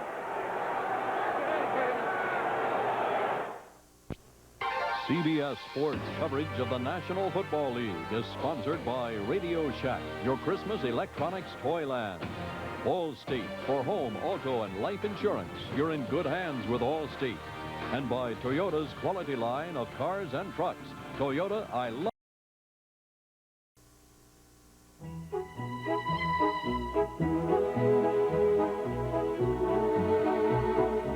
For those with a talent for brightening up the holidays, McDonald's has something special just for you. For a short time, we're serving holiday chicken McNuggets with a festive orange sauce. There are also thick, rich eggnog milkshakes and cool peppermint sundaes. They're just our way of lighting up the season. Your holiday place, McDonald's. Every year, it gets harder to keep the guys' hands off their gifts. That's because I always give them good-looking isotoner gloves. So I'm hiding them in my locker. Now they won't be grabbing these comfortable, great-fitting gloves. So take care of the hands that take care of you. But take care where you put the isotoner gloves. And now, Isotoner fans, there's a present for your feet. Isotoner's introducing slippers and socks for men. Catch them at fine stores everywhere. Tonight, one of them did a deed. So to hide a crime of greed, none of it made any sense. So I stuck in my 2 cents. With Emmy winner Michael Larned, Murder, She Wrote. Then, this reporter knows money is the root of evil. I'm tired of religion being for sale. He's suspicious of demagogues seeking power. What do you think about religion going prime time? And you can bet your soul he's going to investigate this murder. Welcome to Judgment Day, baby. Kevin Dobson stars in a network premiere. Money, Power, and Murder, tonight. Week 14, the 49ers go to the playoffs for the 7th straight year. Minnesota, 1 victory away from wrapping up their first division title since '80. And the Chicago Bears and the New Orleans Saints have both been eliminated from playoff competition. And Irv, the Bears have now lost for the 4th straight time. First time ever under Mike Ditka. Well, you ever think you'd see it? No, especially not in Soldier Field this afternoon. But the reason why? Barry Sanders rushed for more than 100 yards. Scored 2 touchdowns. Watch the little dance move right here. But afterwards, Mike Ditka stepped up and accepted blame. I take the blame for it, and it's my fault. And that's it.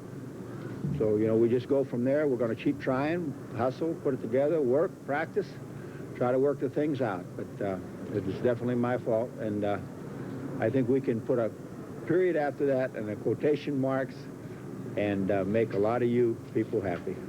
And the Bears now out of the playoffs for the first time since 1983. Meanwhile, the Minnesota Vikings inched ever closer to a division title, and this would be their first since 1980. Their defense back set it up. Chris Dolman twice forced touchdowns by stripping the ball. Keith Millard with the big bounce, and then they did it a second time, Irv.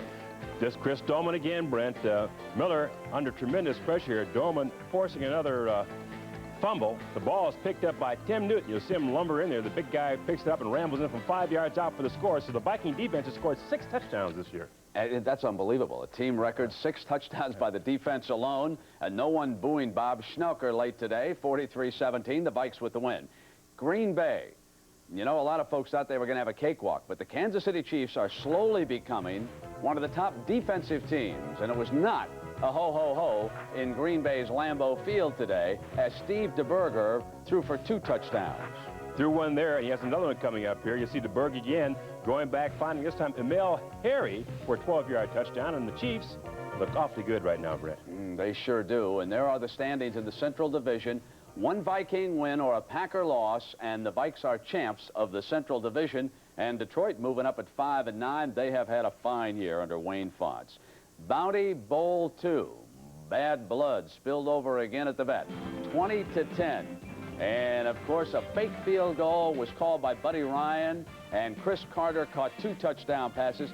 And what about this Izell Jenkins hit here, Irv? Well, here's the talking about bad blood. Izell, after the ball is punted by Saxon, decides he's going to block Saxon. Well, he bumps him here, and Saxon doesn't like it. He gets up pushing and shoving, and as a result of that, a lot of heated words were exchanged. And at the end of the game, the city of brotherly love wishing Jimmy Johnson a very Merry Christmas. 20-10 the final score. The Eagles beat the Cowboys in that game. New Orleans and Buffalo. A lot of folks expected the Saints to fold up in the cold and the snow up in Buffalo. The Bills coming off that tough Monday night loss. John Forcade went at quarterback today, and Dalton Hilliard, spectacular season, Irv. Great balance here on a slippery surface. Brent goes all the way here for the touchdown, a 54-yard scoring play. So at halftime, they got rid of the snow. Kelly tried to rally them, but Brett Maxey picked off this pass, and with it, Buffalo's chances. And now the Bills head out to San Francisco for a key game next Sunday afternoon. Seattle and Cincinnati and the Seahawks ambushed the Bengals 24-17. A historic day, really, as Steve Largent caught his 100th career touchdown pass. That the new standard in the NFL. Then when the Bengal fans later started throwing snowballs onto that end of the field, Sam Weish dashed across and grabbed the microphone. Will the next person that sees anybody throw anything onto this field, point them out, and get them out of here. You don't live in Cleveland, you live in Cincinnati. And later, it was Dave Craig with his 3rd touchdown pass to Kurt Warner, and the Seahawks with the upset. Irv, I think the coach got his point across, but he's going to have to live with those words the next few years when he goes into Cleveland. That's right. He'll be going to the dog pound again. But again, you know, we've seen a lot of this, though, Brent. Fans throwing debris down on the field, snowballs and everything else. Really, there's no place in the game for that. Well, down in Houston, no opportunity to throw snowballs. They were playing in a dome, and the Oilers held off Vinny Testaverde and the Bucks. This was a nice catch here by Drew Hill. Nice throw, but a terrific catch. Drew Hill keeping both feet in bounds, tapping those toes in there for the touchdown. Okay, and also Washington kept its playoff hopes alive, beating San Diego 26-21. And it was Pittsburgh over the Jets, shutting the Jets out 13-0. And we'll continue live with more right after these messages from your local stations.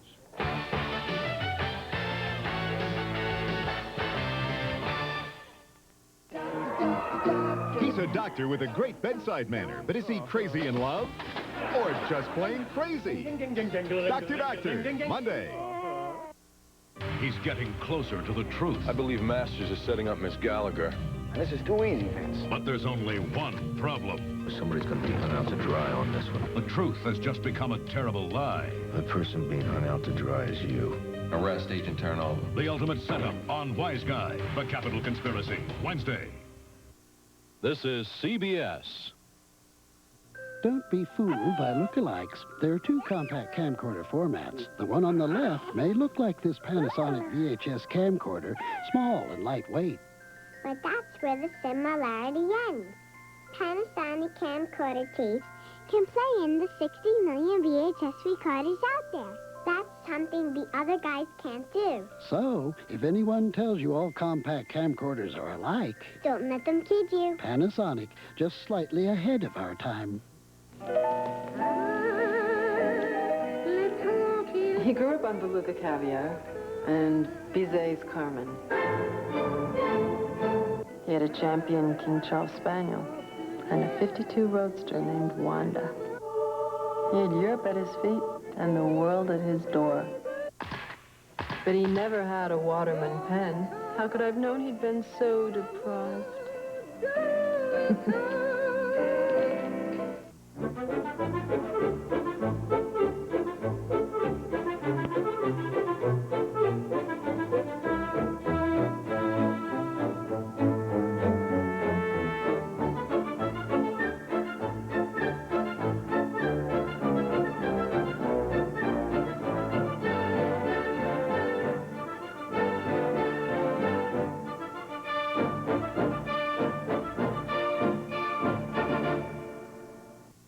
the cure that drove them crazy. Women and Madness, next to Robo.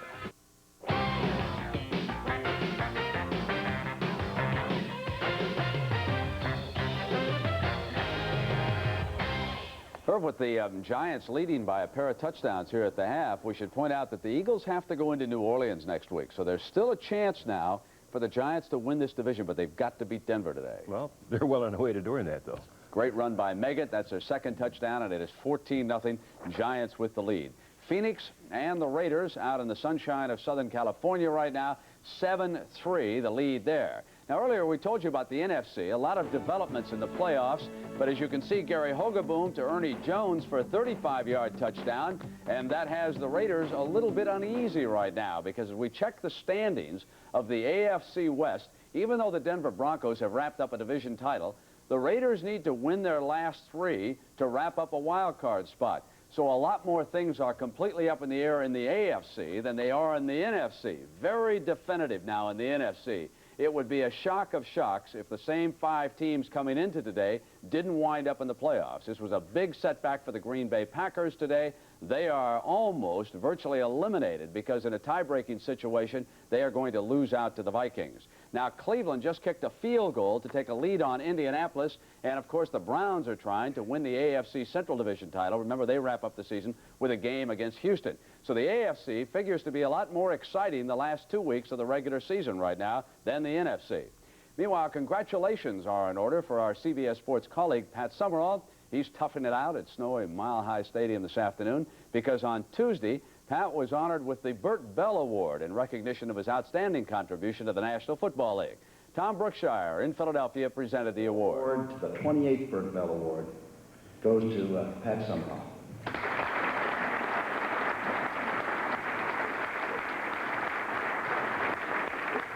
Isn't it a great week in Philadelphia to give an award to an ex-Giant?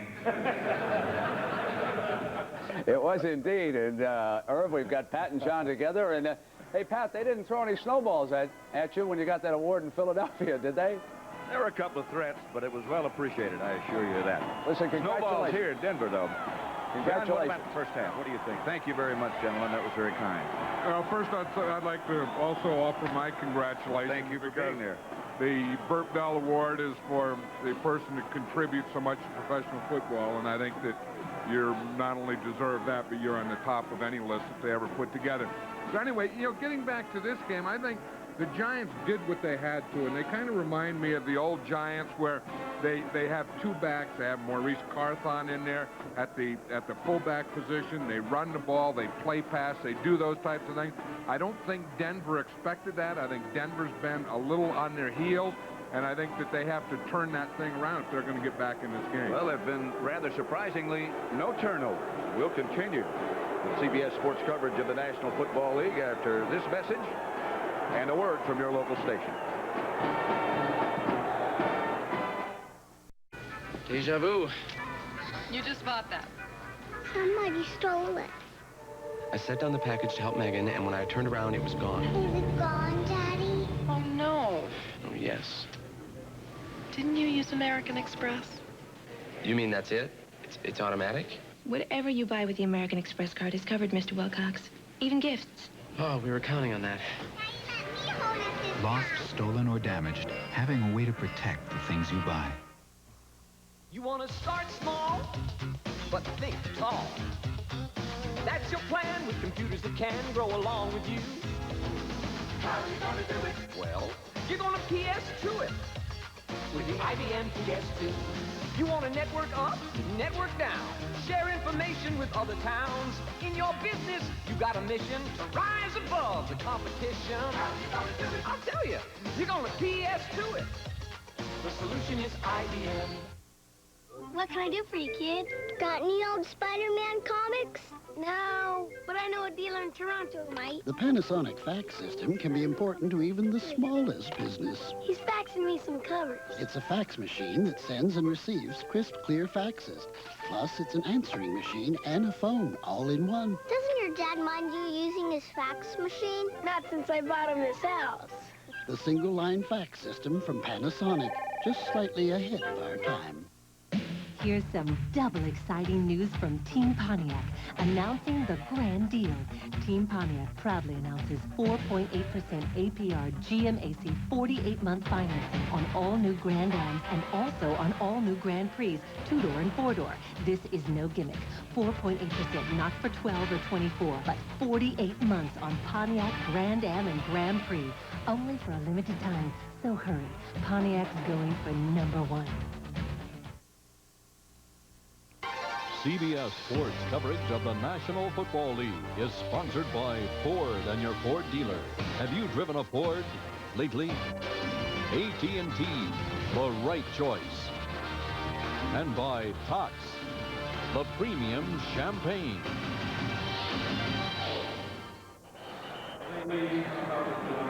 Back at snowy Mile High Stadium. The snow continues. All last night and all this morning and still coming down. Checking out the two quarterbacks, the Giants lead at 14-0. Sims 8 out of 11. 131 yards, 1 touchdown, a 57-yarder to make it. Elway 5 out of 10 for just 69. So Sims certainly has the edge, at least in the first half. Well, I think the fact that he's not wearing those gloves, I think that helps, and the running game also helps. And you look at the other things here, the Giants being able to run. And, you know, we said they had 4 games this year that they didn't gain 100 yards. Those are the 4 games they lost. If they've gained more than 100 yards, they win every game. And look, in the first half, they have 67. So they won the first half. And you look at how it breaks down. They made most of their yardage, and again, on a slippery day, you'll tend to do that. Most of the yardage up the middle, 63 yards inside. Because of that thing, sweeps are very difficult to run on a snowy field. Cuts very difficult to make when you have to take it up the field. Treadwell will kick it in the direction of Meggett and Ingram.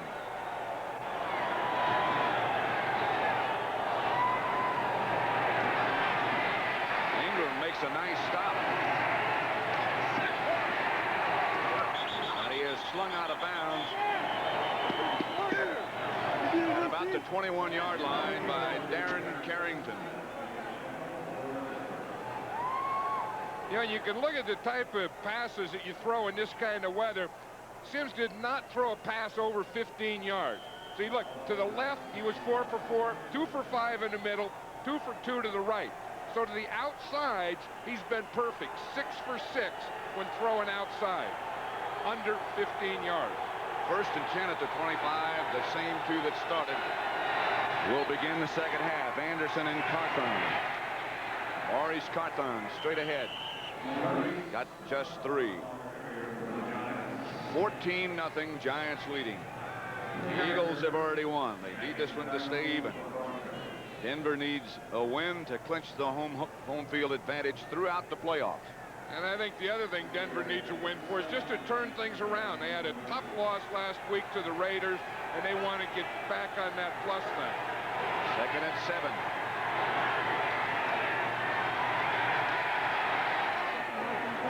Outside to Zeke Moat. Close to a first down. Should be. 8-yard pickup. Lots of blocking here in the nose tackle. This is the thing you have to do. That's Bart Oates. He's blocking against Craig. And you start off, and he has help on his right side. So he takes away the left hard. Then Brian Williams steps down. So they give him no place to go. When you have help from your right side, you step quickly to your left side. And then the 2 of you form a wall against the nose tackle and pin him right on the line of scrimmage. 1st and 10, Giants, their own 37. Roussan is in the backfield with Carthon. Batted down. Greg Cragen got the hand up to knock it away. Well, they got Cragen. They double-teamed him on the play before. This time, Oates is just going to take him. Here, boom, he comes straight up the middle and knocks the ball down. Well, before we saw a double-team on a pass. This time, Oates has him single. So he takes him, push, makes the move right there, and knocks the ball down with his right arm. That looked like the type of thing that was happening to Phil Sims and the Giants last week against the Eagles. second and 10, 37. Sims to Anderson over the left side. A gain of 5, stopped by Alfonso Carragher. You know, Greg Cragen is getting to be one of the better nose tackles in this league. He's one of those guys who plays the run. Again, like right now, you know, if it gets to be a passing situation, boom, they'll run him out of there. But he was a free agent type of guy who kind of made himself. I mean, he's kind of a self-made man, nose tackle. See, straightens the center up, just doesn't allow any movement in there. Megan's in the backfield. 3rd and 5. Giants at their own 42. Sims is hit just as he let the ball go. Intended for Manuel, incomplete.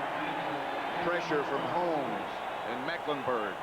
I think the Broncos have realized one thing, that they have to get pressure on Sims, and they're going to have to blitz him more than they did in the first half. Dennis Smith, the Broncos safety man, was shaken up on the last play. Dennis Smith missed last week's game against the Raiders with a groin injury. They thought that if they held him out the whole week that he would be fine the rest of the season. Dennis Smith is a Pro Bowl type safety, one of the good safeties in the league, one of the tough guys. And you know, at one time John Robinson was coaching at SC. He had Dennis Smith, Joey Browner, and Ronnie Lott in his secondary. Wow. That'd make a good coach out anyway. Landeta will punt to Ricky Natile this time, standing at his own 17.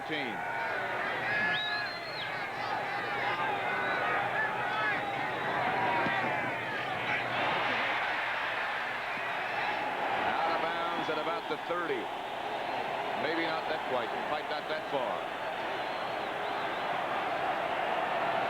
13:15 left to play in the 3rd quarter. Only a 24-yard punt. And the Broncos will take over at about their 34-yard line.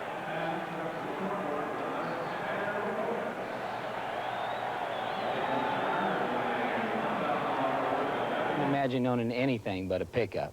And from what I know about hauling stuff, I couldn't imagine owning anything but a big Ford. You see, this Ford's got a longer, deeper box that can handle a bigger payload than any Chevy its size. The big Ford pickup. #1 for all the right reasons. Maybe that's why more folks drive Fords than any other truck. The best-built American trucks are built Ford tough. Did you know that now almost any size business can save with AT&T? If your business is spending as little as $50 a month in long distance, you can save 10 to 28% or more with the new AT&T Pro Watts. It works over your regular telephone lines, and you automatically get bigger and bigger discounts. The more you spend, the bigger the discounts. Whether you're spending $50 a month up to $5,000 a month, we have the one plan for you. Call us. We'll even waive the sign-up fee. Pro Watts, another AT&T advantage. When you have these, why would you need a Black & Decker Power Ratchet? Because it's faster, easier, and works in lots of places manual wrenches can't. The Black & Decker Power Ratchet. It's really turning a lot of heads.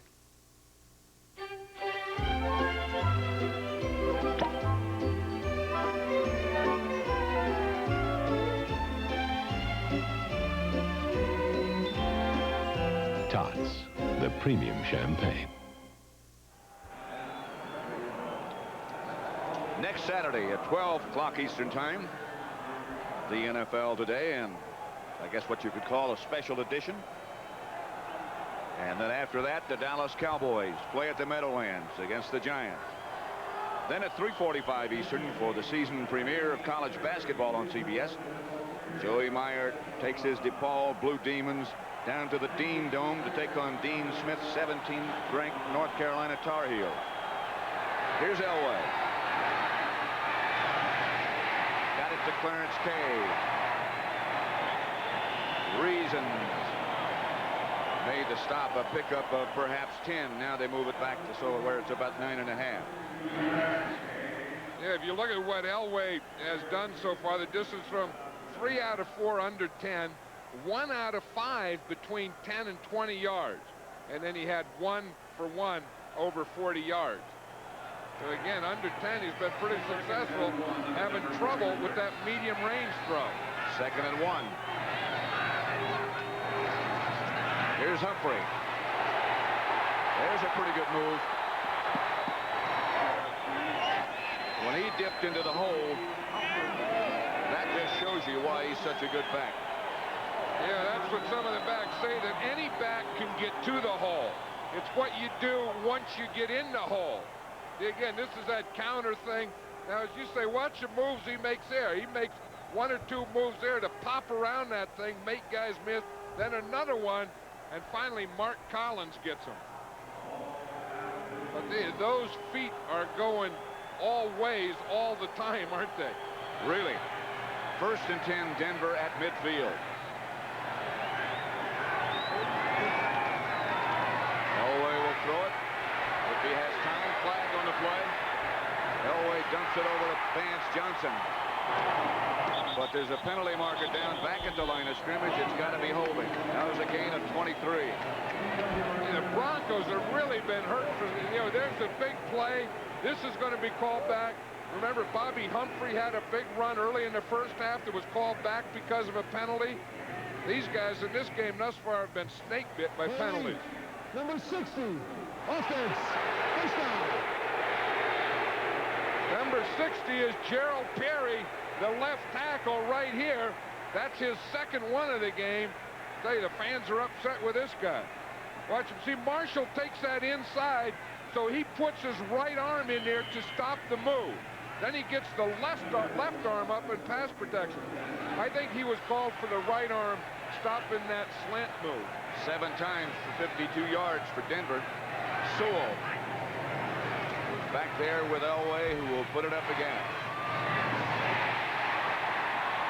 He gets it to Michael Young. A good throw. 12-yard gain. Got some of it back. Mark Collins was out there. Watch 25. Collins jumps, and the ball is over his head and right into Young's hands. I'll tell you, when this guy throws them, they sure look pretty. Don't they, though?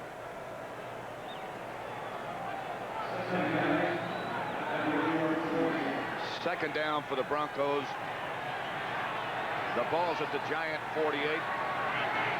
They need 8.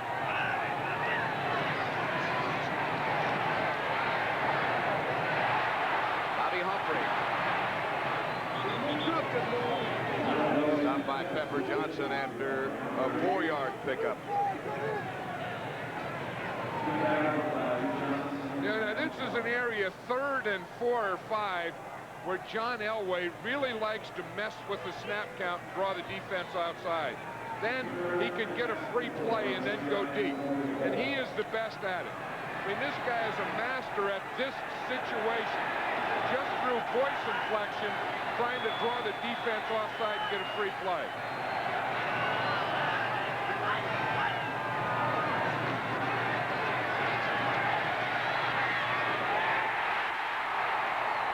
Jackson. He got the first down. He had more yards than he wound up with. He still got 19. Leonard Marshall down to make the stop. Sure did. Mark Jackson was going sideways too long because he let the defensive line get there. But Bill Parcells says this is when Elway's most dangerous. Drop back to about 9 yards, then step up to about 5 and drill it. He said when he does that, it's almost impossible to cover. Elway to Humphrey, hit behind the line of scrimmage by Reason. And Washington, the ball came loose, but it was too late. A loss of 1. Gary Reasons is the guy that tipped that ball in the first half and took away a pass interference call. He's a real solid player. You know, I mean, he's always there, good against the run, plays that zone defense, smart guy, smart player. I saw him in a locker room last week in New York, had his kid there. His kid's wearing number 55. Going to be a linebacker just like that. 2nd and 11.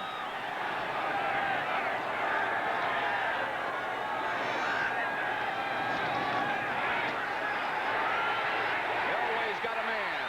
He had a touch Johnson was open. He had beaten Mark Collins.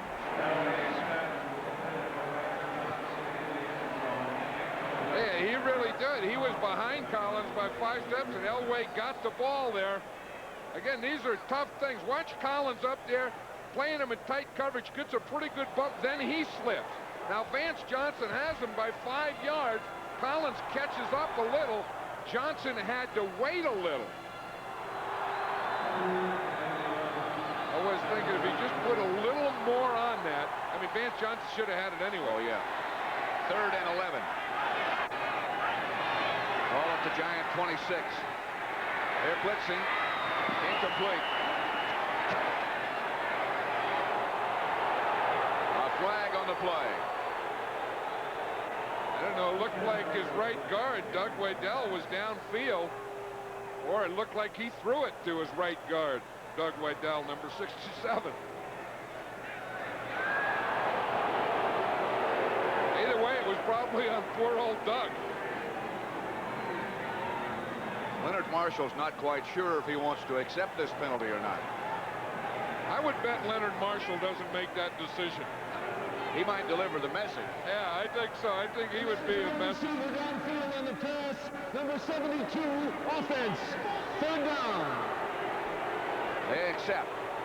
Yeah, they called Keith Karts, big center. Looked like the right guard was down there, too. Watch 72, the center. That's who they call being downfield on the screen.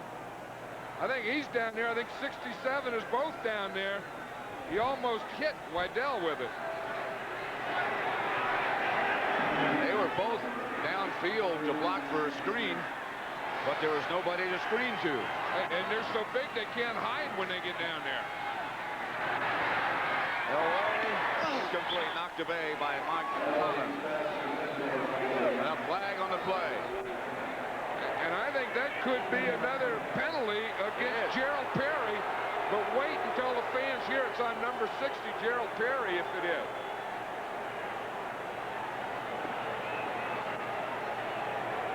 Gerald Perry's really had his tough times. He was in court all last week.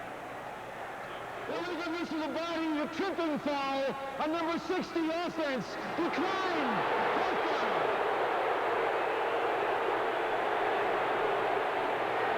This has been a long day for number 60, Gerald Perry. That's his 3rd big penalty. Watch him right there. They say he illegally used his body. And I think that's right there, that left leg, when you bring it up like that, I think they call that leg whipping. You get leg whipped like that, that'll bend you over. They refuse the penalty, and Horan is back to punt. Aiming for the sideline, and doesn't do it very well. That almost went into the stands.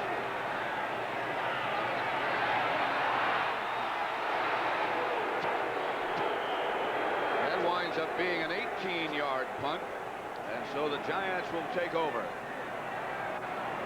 They lead 14-0.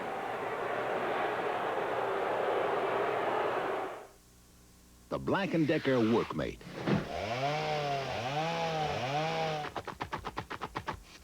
About all it can help you do is clean up. But at least it gets out of your way. The Black & Decker Workmate. The designers of the Ford Festiva gave it more interior room than this Toyota Tercel. If you find this fact somewhat less than riveting, perhaps you would be more interested to learn that the Ford Festiva also has more interior room than this BMW 635 CSI. Ford Festiva, at just $63.19, you'll really be surprised when you drive it. See your dealer now for low financing or special savings on 1990 Ford Festiva. In July 1988, some said it was luck. In February 1989, some said it was a fluke. In April 1989, some said it was coincidence.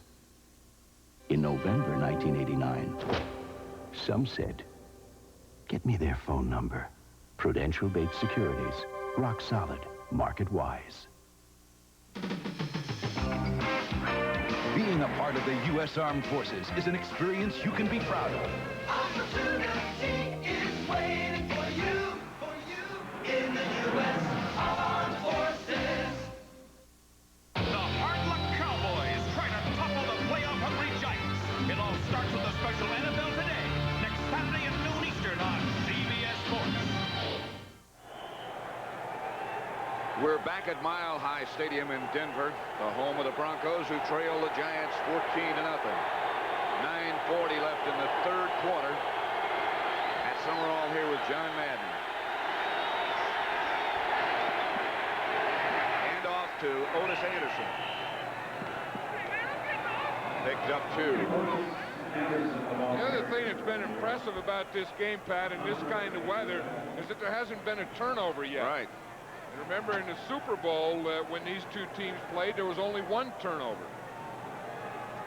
I think when the Giants are trying to get back on track, they felt they had to be able to do 2 things. 1, run the ball, and 2, eliminate turnovers. 2nd and 7. Sims intended for Moat, off his fingers. I think if there's any injury that has hurt the Giants this year, it's been Mark Navarro. And not because Zeke Moat just dropped that last one, but I think that's affected their running game. I think it's affected their receiving, their throwing to the tight end. I think it's made the job of quarterback a little tougher. If there's any guy that you could ill afford to lose in this offense, it was Navarro. 3rd and 7. Giants are at their own 21. Sims taken down by Carricker. He was chased out of the pocket. He managed to pick up a yard, but not enough. Sims looks like he's shaking a bit. I don't know, it looked like his hand or maybe something got in his eye. I don't think he knew it was 4th down coming up. He got a straight arm there. When he gets hit there, you have no idea what happens in those piles. Ricky Nattiel back to return Landetta's punt. Can't run it down. And it does stay in bounds at about the 27-yard line. 49 yards that time by Landetta. Well, the Broncos have it now with 8:12 left in the third quarter. Giants up 14-0.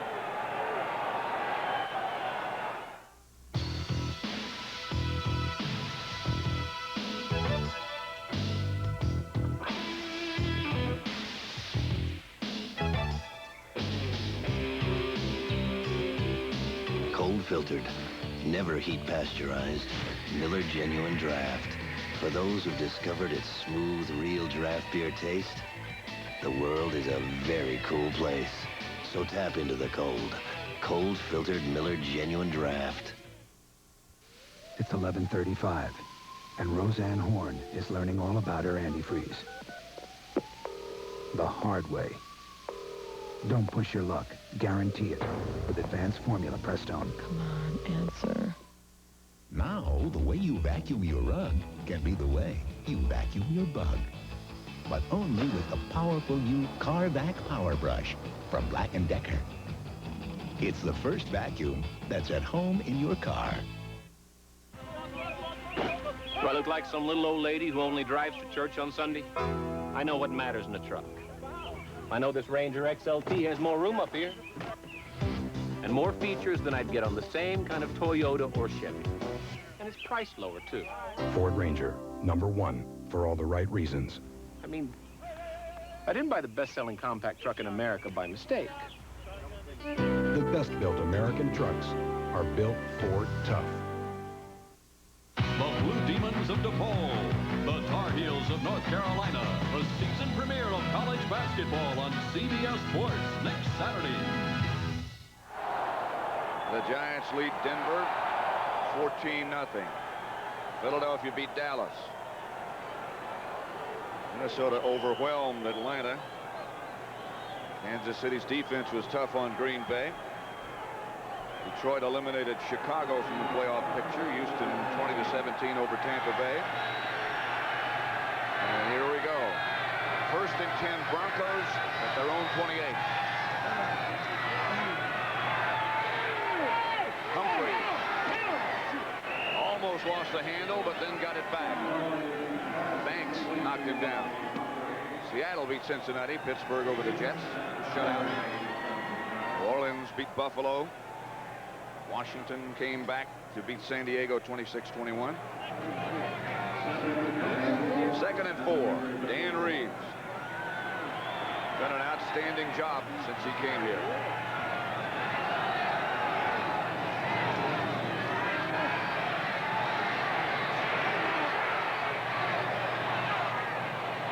Looking at Mark Jackson, who slipped down right on the sideline again.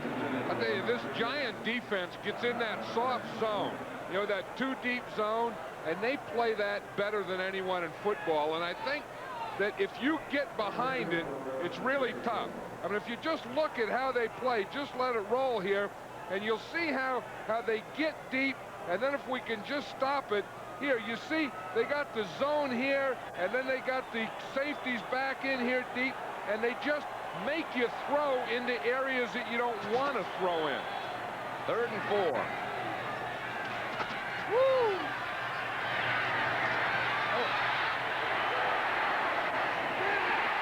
Elway bought enough time, got it to Vance Johnson. Sheldon White.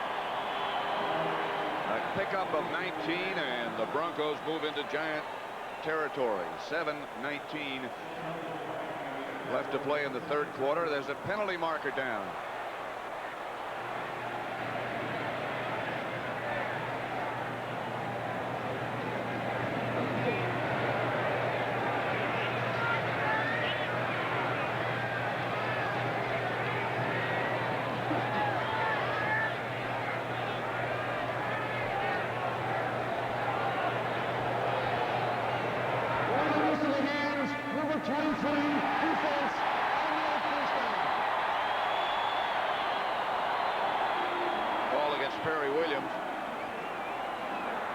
Be illegal use of the hands. It was probably when he rotates up in that zone, hitting the receiver and then hitting to the head or hitting him after 5 yards. 1st and 10 from the Giants 47. Elway. Hey! That one was on the hop to Vance Johnson. Leonard Marshall got the push. And then he was worried that he was going to get a penalty. Watch big Leonard, number 7. He does a spinner in there. Comes out of the spinner straight up. Now, after he hits Elway, then after you do that, then you put your hands up in the air. Now, when you put your hands up in the air, that means you didn't do anything. Or at least you didn't mean to.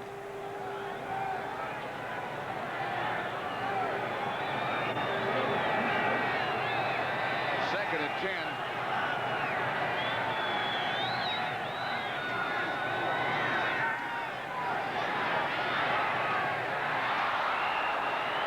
Caught and lost. Clarence Kay. You know, it's interesting that the Giants are now putting pressure on Elway, and the Broncos are having to go back to the team that they were a couple years ago, where they're just a passing team. And the thing that does that is the way the Giants have played offense. Now Elway has to go back. Now the Giants can take off. Now they can pressure him, and they can play Bill Parcells' type of game. Leonard Marshall, by the way, has 4 tackles, 1 assist, and 1 sack. As the Giants will put the pressure on this time with just 2 linemen and 2 linebackers. The pressure is there from Eric Howard, who misses. Elway. Toe dance down the sideline to get a 1st down, a pickup of 11.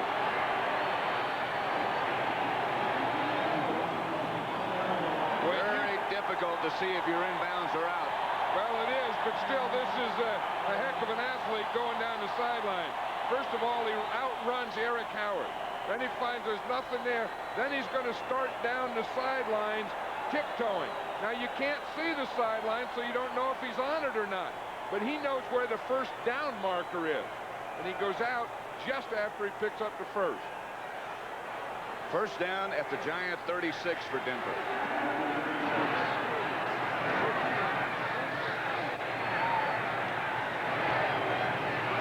Incomplete, intended for Vance Johnson.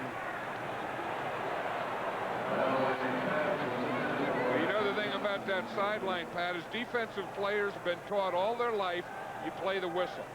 So it's not that you play the sidelines, you play first downs, you play markers, you play nothing. You play the ball, and then you play the whistle.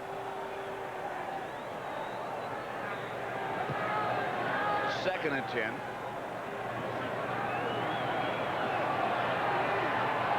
They're at the Giants 36. The Broncos trailing 14-0.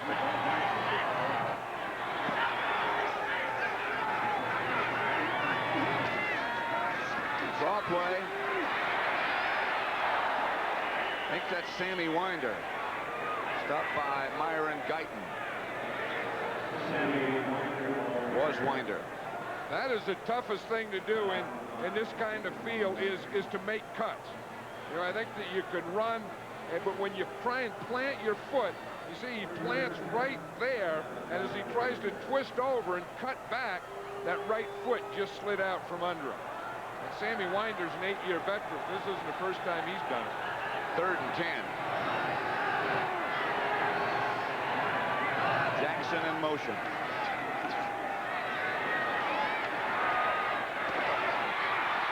Finally caught. Michael Young juggled it a couple of times and got it just before it hit the ground. Williams and Guyton on the stop. Well, it's just they have a double team. They got two guys out there. Michael Young goes up for the ball. It comes out there. Then he goes for it again. It goes out again. And then on the third time, he's going to dive and make the catch. That was a heck of an effort. First and 10, Denver. They're on the Giant 23. The handoff is to Humphrey. Reasons up to make the stop. Elway has scattered it around pretty well. Well, you can see that he's thrown 6 to his wide receivers, 4 to the running backs, 3 to the tight end. 6 to the wide receivers, 2 to the tight end. Second and 7 at the 20. This is as deep as Denver has been in Giant territory today. Humphrey is the lone setback. Elway got away from one man, got away from another one, and is hammered by Reason. Really popped by Gary Reason.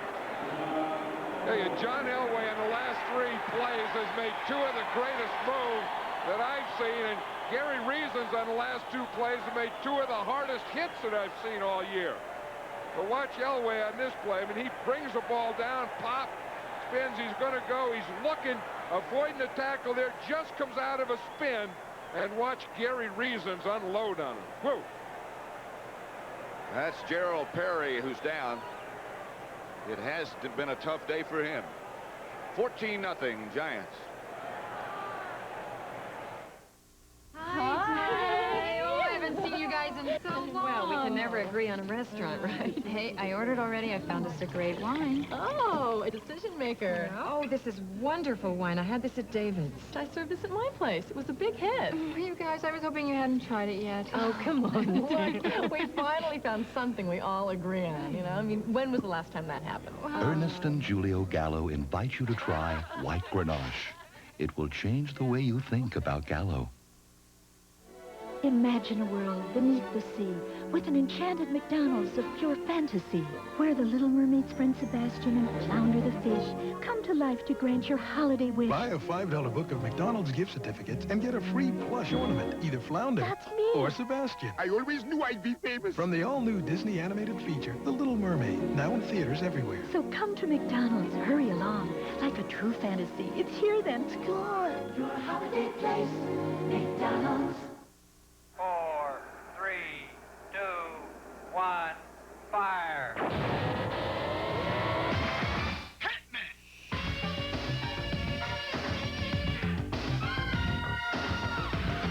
know the difference between the AC Delco parts that go into race cars and the ones that go into your car? There isn't any. If you want to win, run with a winner.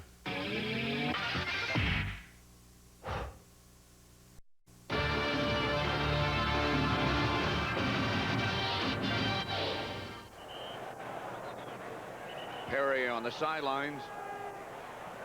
Watch what happened to him here, Pat. We'll see that he's going to get hit. He's going to get hit by Johnny Cooks as we go up here. And there he is right there. Now we can stop it here. We can see here's Cooks. He gets blocked right into Gerald Perry there. See, and that just takes out that knee. 3rd and 3. Handoff is to Winder. And he's down inside the 10. Mark Collins made the stop.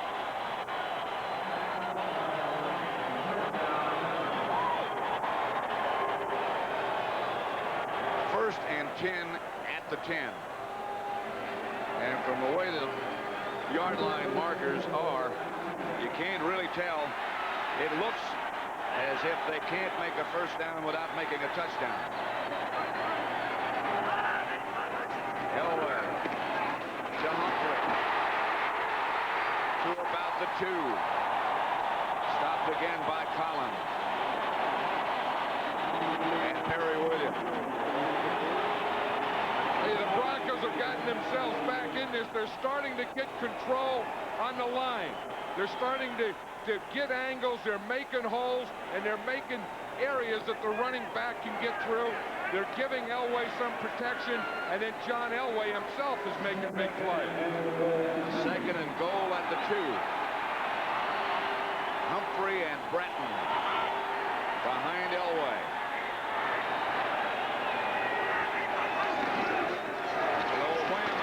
Breton didn't quite get there. I'm sure what the Giants are thinking of now, Pat, as they bring up 3rd down here. There's Bill Belichick, who's the defensive coordinator of the Giants. They're thinking of that great goal line stand they had last week against the Eagles. And this is a thing that you have to do. You have to get penetration. You have to get lower than they get. You have to give them no place to go underneath and no place to jump. Eric Howard took care of the underneath. Good penetration.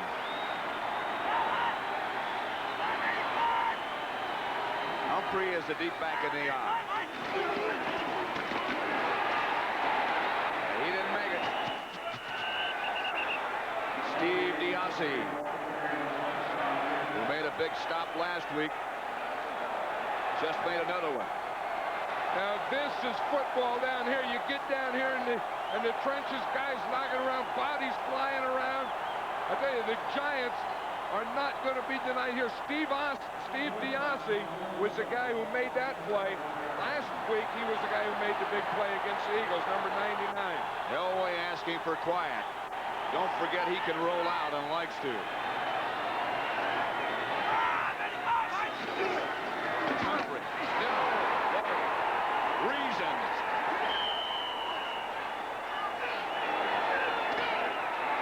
Like a shot. That is great football. Gary Reasons on that drive made 3 of the best hits I've ever seen him make in his life. I've ever seen anyone make, and this is the best of the 3 best. Wow. Look at the determination. He reads run the whole way. He reads Humphrey the whole way. He takes off for the jump before Humphrey takes off for his jump. That is football.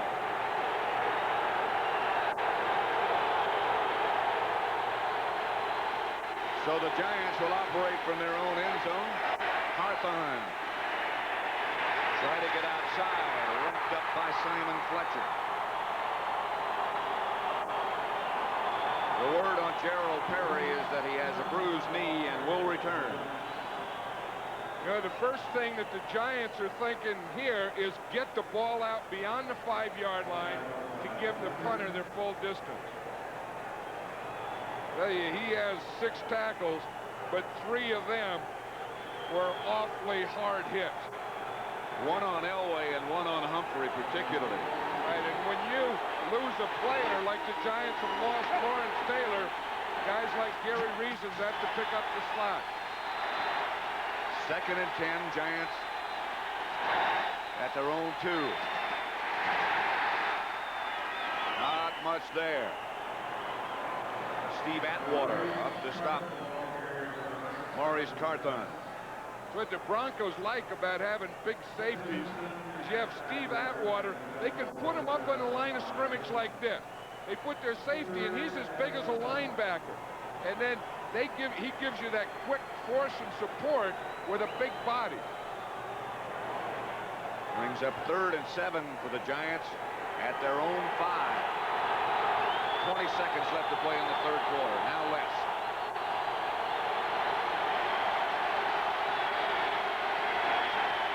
Sims fakes. Out of the end zone, chased by Carricker and down by Carricker. Almost a safety. A loss of 4. That was a big loss because now the Broncos can come with a punt block. See here now the punter would have had 15 yards. When you lose this yardage here, see, he couldn't throw there. He had to bring it back. Then when he had to bring it back, he didn't have enough pass protection for that.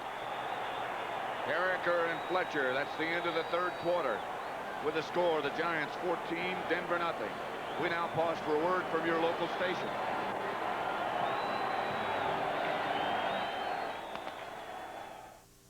This is CBS.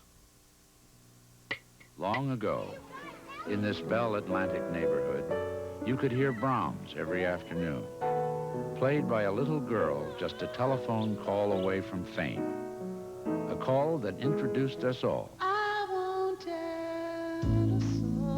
to the glorious voice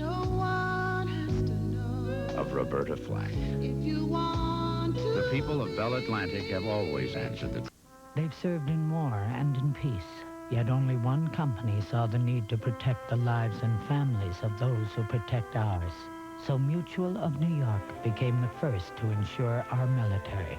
It's that kind of innovative thinking that's provided 146 years of uninterrupted dividends for the present and annuities and pensions for the future of a new generation of soldiers and sailors, doctors. Mutual of New York. Lawyers. Money for life. It was the cure that drove them crazy. Women in madness next to Robert. CBS Sports coverage of the National Football League is sponsored by Miller High Life. Buy that man a Miller. The best comes shining through. AC Delco, automotive parts that don't just fit, they match. And by Today's Chevrolet, who invite you to see why nobody's winning like the heartbeat of America. 4th quarter about to begin at Mile High Stadium. Sean Landeta will have to stand, or hope to stand, inside the back end zone line, which is going to be hard to tell. And the Broncos aren't going to come on a punt return. They have 2 safeties deep so that they can be sure and catch the ball. That's Johnson and Nikhil back deep. Landeta right on the end line. They have to hurry. Not bad. Nikhil.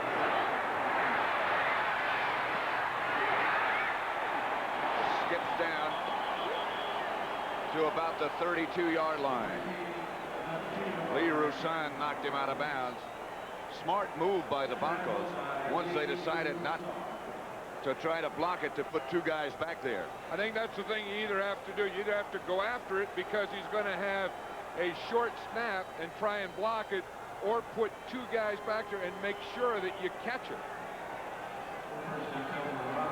The other thing that Dan Reeves was saying was interesting yesterday, Pat, when he was saying that one of the problems that we're having, we had last week against the Raiders, is not moving the ball as much as when we get in position, not scoring with it.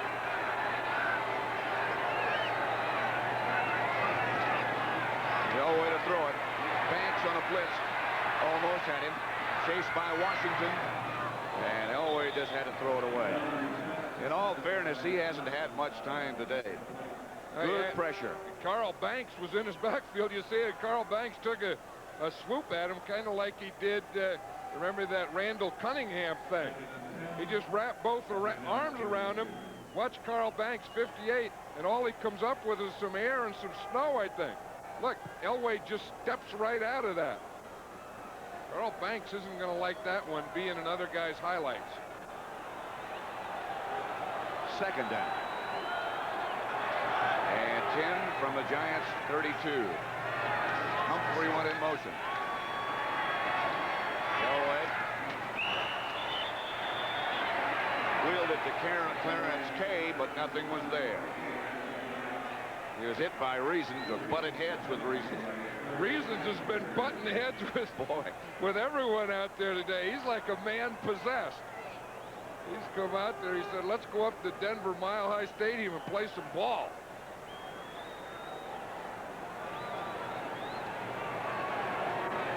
The Giants lead it 14-0.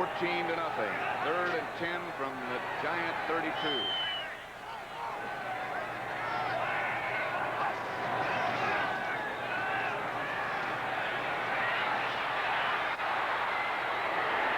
Touchdown. Michael Young.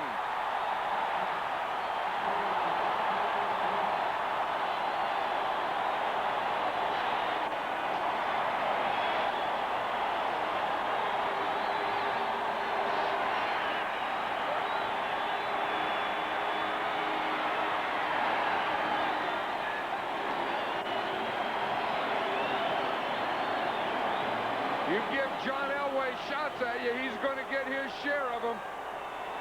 Watch here, it's a zone defense. Just get by the zone. And you see Kennard, he comes up, sneak in behind him, and there's no one around Michael Young. But the other thing, the pass rush is tired. No one was pressuring Elway. Extra point by Treadwell is good. That's 14-7 with a lot of time left. Look at the time Elway had.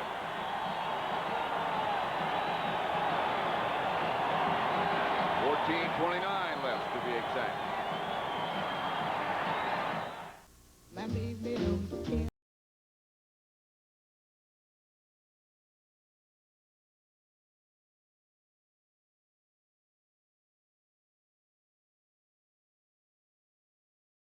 And then number 5.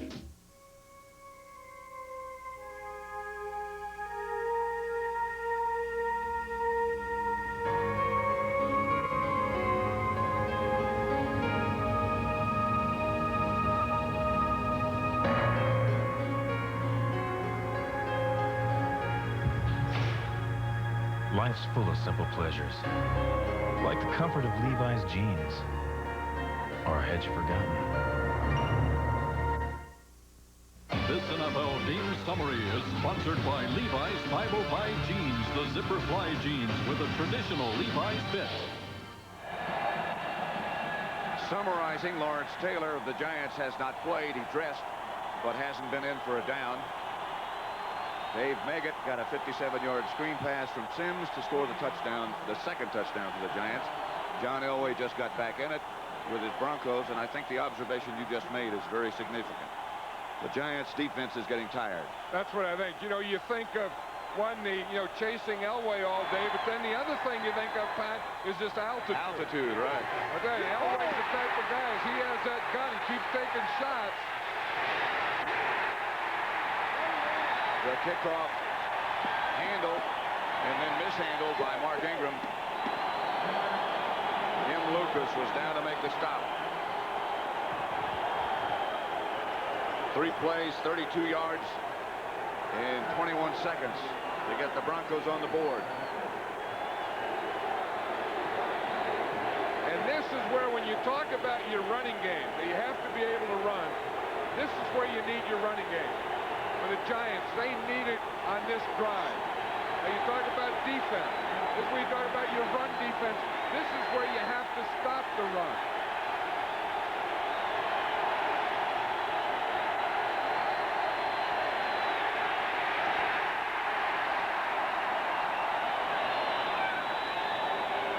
Holmes and Mumford. the tackle. Yeah, these fans here in Denver are great fans. They understand their defense. Remember, years they had that orange crush and that defense, and they knew how to root for defense, so they know this situation, this is where their run defense has to do it. Second and 6. Second and 6. Giants ball at their own 16.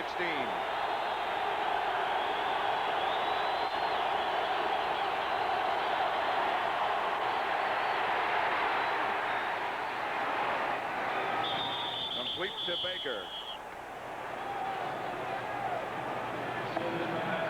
Wyman Henderson took him out of bounds. I tell you, Phil Simms did what he had to do. Get in split backs, get some protection, looks out there, finds his receiver, throws it just as he is being hit to Stephen Baker. Now watch him. Now his right side is his backside. He is throwing turned away, and he still has to step into it. First down, Giants at their own 28.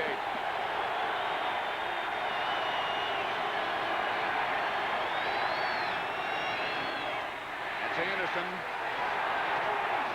Fumble. He got 2 yards, but there was a fumble.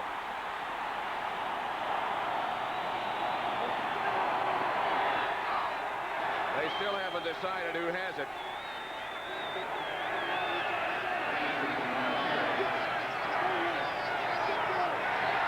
Mecklenburg comes out saying we got it, but it's not settled yet. Referee Jerry Markbright is down at the bottom of that pile trying to figure out who has it. Gary's down in there with him. Yeah, he's at the bottom there. Lee Roussan, Pat, came on a wham block. He's the guy who comes in motion. Watch 22. He's going to block on the nose tackle, Cragen. So Cragen makes a heck of a play. When the ball pops out, Roussan was there. And I think it was Roussan, number 22, who ended up with it.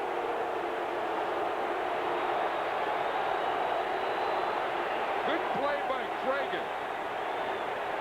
He gets over that block. I think he's the guy that knocked the ball out. But see, because Roussan was in there to block it, I think he was the guy who ended up with it.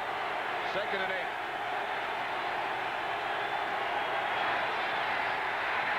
Outside at Carthon. A couple of yards short of the first down. Mumford and Randy Robbins made the stop for Denver. 6-yard pickup. Big down coming. Hey, Phil Simms looks like a different quarterback in this game than he did a week ago. I think part of that, again, is because they've been able to run. I think the pass protection, like George Blanda told me many, many years ago, the best weather to throw in is snow because you don't get the big pass rush. I think the wind might be a factor, too. There's not a lot of wind, and there certainly was last week.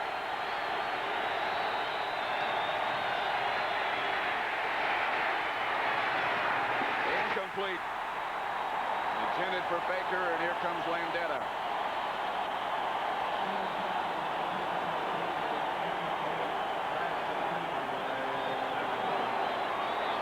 Well, that defense of the Broncos that had improved this year so vastly started and played like it on that last drive.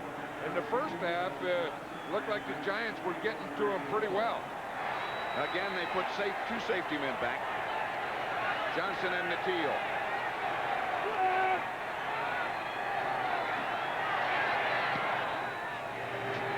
Will be Natil. No place to go. He is hammered by the Giant coverage team. Renee Thompson, the first. 14-7. 12:05 left to play.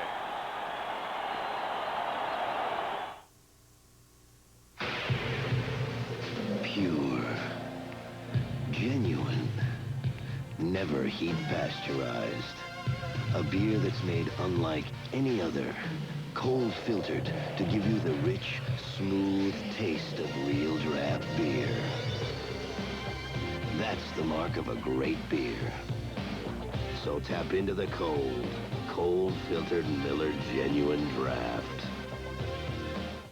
Every year, it gets harder to keep the guys' hands off their gifts. That's because I always give them good-looking isotoner gloves. So I'm hiding them in my locker. Now they won't be grabbing these comfortable, great-fitting gloves. So take care of the hands that take care of you. But take care where you put the isotoner gloves. And now, Isotoner fans, there's a present for your feet. Isotoner's introducing slippers and socks for men. Catch them at fine stores everywhere. We asked Mike Schmidt to help us show you why the new half-ton Chevy work truck is better than Ford. With more two-sided galvanized steel, more standard power, and a new Duragrill that's tougher than Ford. The lawyers told me I couldn't hit a Ford like this. Know why? You know why. Nobody's winning like the heartbeat of America. Today's truck is Chevrolet. The hard-luck Cowboys try to topple the playoff-hungry Giants. It all starts with a special NFL Today, next Saturday at noon Eastern on CBS Sports. This is not all of it, but this is part of the playoff picture. Philadelphia's record is 10-4. They lead the NFC East. Minnesota improved to 9-5 today. San Francisco's 11-2. They play the Rams tomorrow night. And those are the teams still alive in the NFC.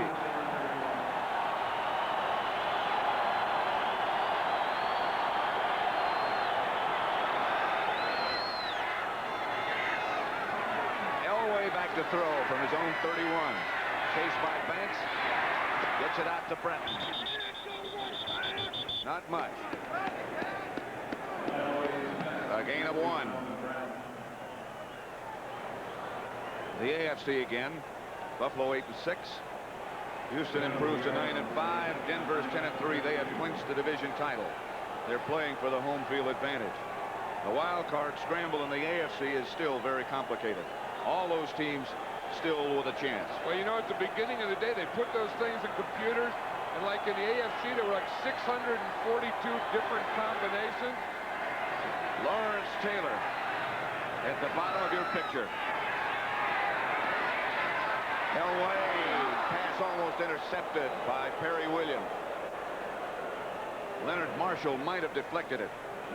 Well, Lawrence Taylor is playing now with a back spasm and a broken ankle. I bet you just knowing him that when they scored, he wanted to shut him out, and then he said, to heck with it, I want to get in there, I want to play, let's get in here and win this game. Now it's Marshall that got his hand on it. 3rd and 9.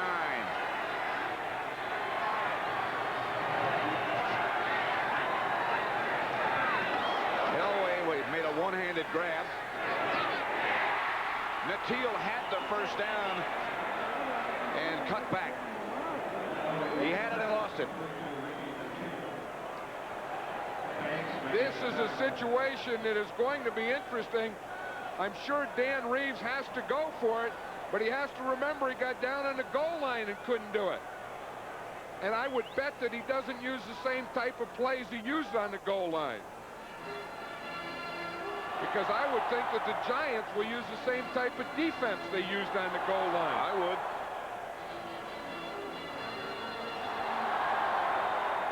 They're going to measure it. Natil, without question, had the first down and then went backwards trying to get more yardage.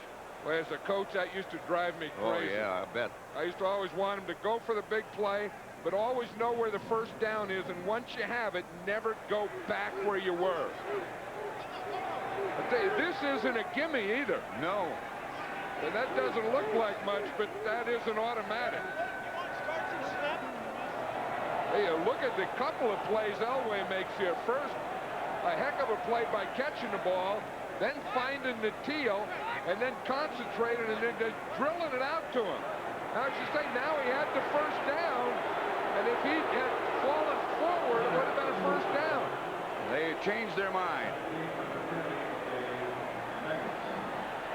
Moran in the game. I'm sure he remembered that goal line. Of course, you could always remember the Giants went on a fake punt.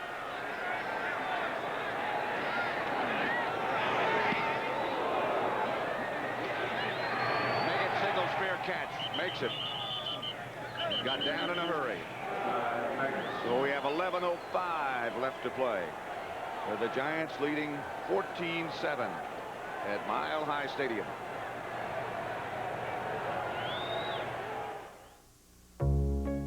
This is something different.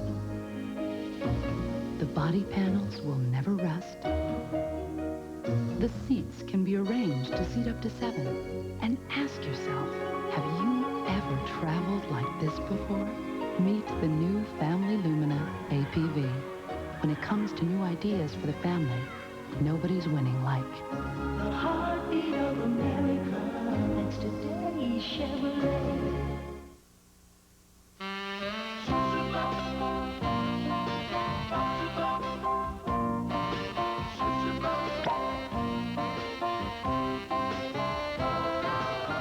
Tots, the premium champagne.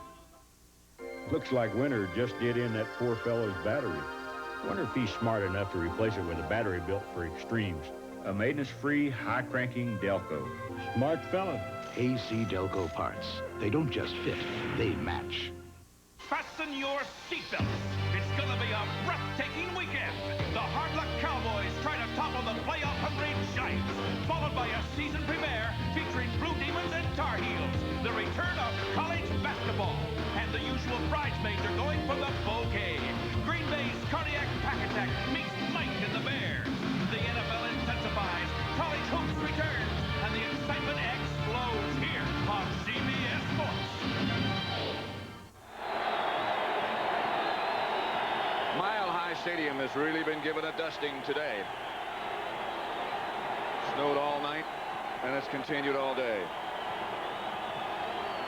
The Giants scoring summary.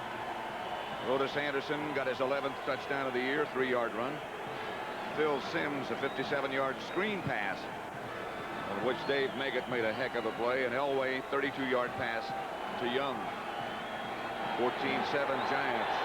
11:05 left to play. Anderson, the lone setback, 1st and 10. Giants at their own 21. Anderson to about the 25, a pickup of 3. Michael Brooks made the stop. Yeah, you look at this, and it shows the defense that the Broncos have played in the second half, because the Giants haven't been able to get anything going. 5 plays, 3 plays, 3 plays, and 5 plays. So in the first half, they had a couple of great drives. In the second half, they really haven't had any drive. 2nd and 7 from the 25.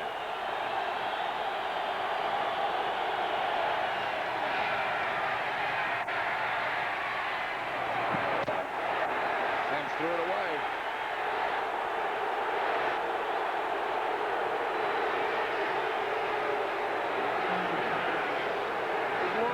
You can just see in his eyes that, I mean, you can see snow in his eyes now, but you know that he knows what championship football is. And he knows when you get this close to it, you can't let it get away. They felt they let it get away last week against the Eagles. They got a lead here. They have to feel they can't let this one get away. 3rd and 7. Giants at their own 25. Meggett is in the backfield with Sims.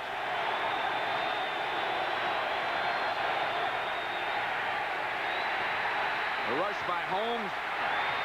Sims got the 1st down.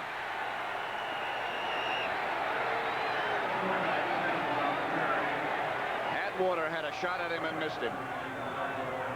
Atwater was standing there. Sims just gave him air, and Atwater just sat there and pounded on the ground. He's a #1 draft choice. That was what he was drafted for, because he's a good tackler to make tackles. Then on 3rd down, when that quarterback runs, you can't miss that tackle. That was a big play for the Giants. That play, John, puts the Giants over 100 yards rushing, which we talked about in the beginning.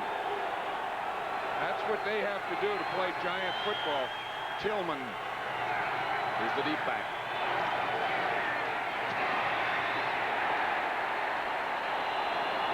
No gain. Brooks made a stop. We were talking to Dan Reeves yesterday, and he said that Michael Brooks gives you pass rush. But the other thing he said he does is he really plays the end run well. Now watch him play that. Of course, there wasn't much of a block. Maurice Carthon was on the line of scrimmage trying to block him. And you really have to hold that thing until the guy gets there. 2nd and 10 at the 36. The Giants 36. You can't tell which way they're going, really, or where they are. Carthon hit almost as soon as he caught the ball. Dennis Smith was the first one there. Pickup of 3.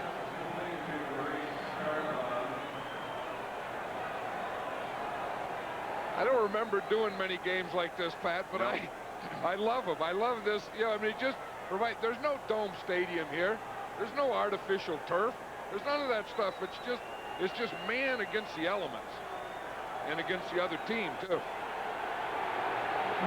The blessing is there's not much wind. 3rd and 7.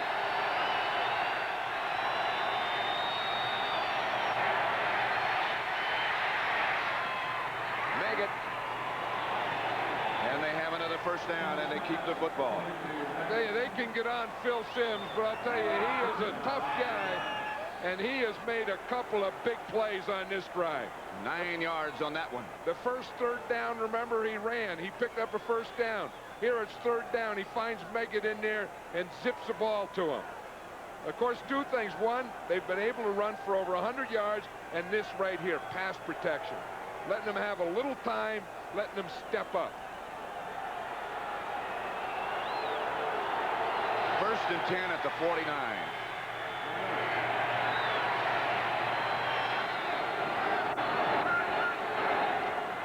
Anderson to his right for about 3. Rick Dennison made the stop. You can see it in that Bronco defense in their eyes there that they had them backed up. They had them in those 3rd downs, and they let it get away. And you can just feel that when you're down by 7, that's okay. But when that time is getting close to just 6 minutes left, that puts another element of pressure on you. 2nd and 7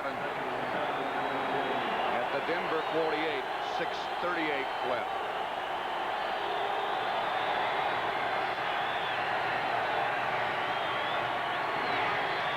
Anderson slid for 2, maybe.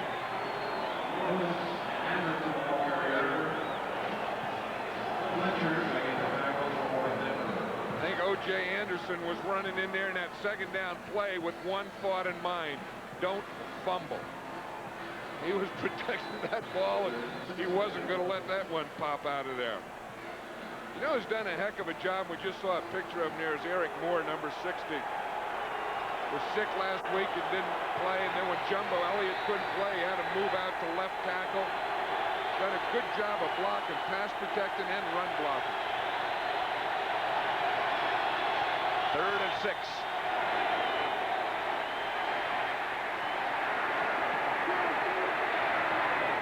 Meggett was the intended receiver. Can't hold on. He was being shadowed by Atwater. Simms made his part of it. He felt that they lost containment. He got outside to his left. He had to decide whether to run or pass. Meggett was open. He just didn't catch it. But that was still a good drive for the Giants because they got the ball to midfield, took a lot of time off the clock, and the Broncos are going to be backed up. And again, they have 2 safety men. Natil and Vance Johnson back. Natil signals fair catch, and the ball bounds into the end zone. They'll start from their 20. 47-yard punt by Landeta. The Giants got 2 touchdowns in the 2nd quarter. 3 yards from Anderson, 57 yards from Meggett. If you look at the rest of the scores from today around the league, Minnesota's starting to play better. Kansas City's playing a lot better. Detroit is. Too late. Houston hung on against Tampa Bay. Seattle upset Cincinnati. It's 14-7 Giants over the Broncos here. Elway. Vance Johnson out of bounds to stop the clock in front of Perry Williams. Pittsburgh shut out the Jets. New Orleans beat Buffalo. New Orleans, in spite of that, eliminated. You know, these guys are out here on the field, Pat, now staying in front of the teams and knocking these lines back. So at least on this drive, they're out there cleaning the lines off in front of them. Now, how can you sweat the snow like that? I mean, you're into the game. 1st and 10 at the 30. Broncos. Elway for Johnson. Nope. Mark Jackson, sorry. Mark Collins on the coverage, and good coverage. Let's go back for an NFL update to New York and Brent Musburger. Hey, Pat, in some places the sun is shining beautiful. This is Southern California. This is how the Cardinals went ahead, Pat. You reported the score. That short pass to Novacek now, 14-9 over the Raiders. Great kickoff return, though. Raiders coming back. And let's go back to Pat and John. The snow continues. It's 14-7, 5:13 left to play. 2nd and 10, Denver at their own 30.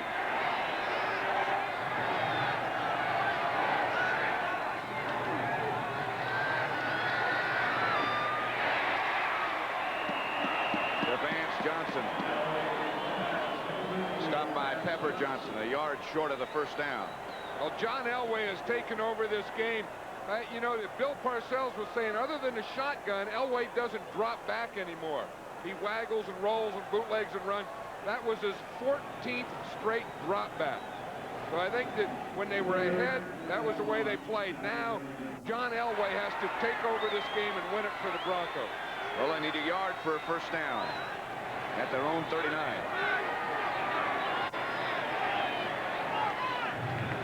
Jackson was the man in motion.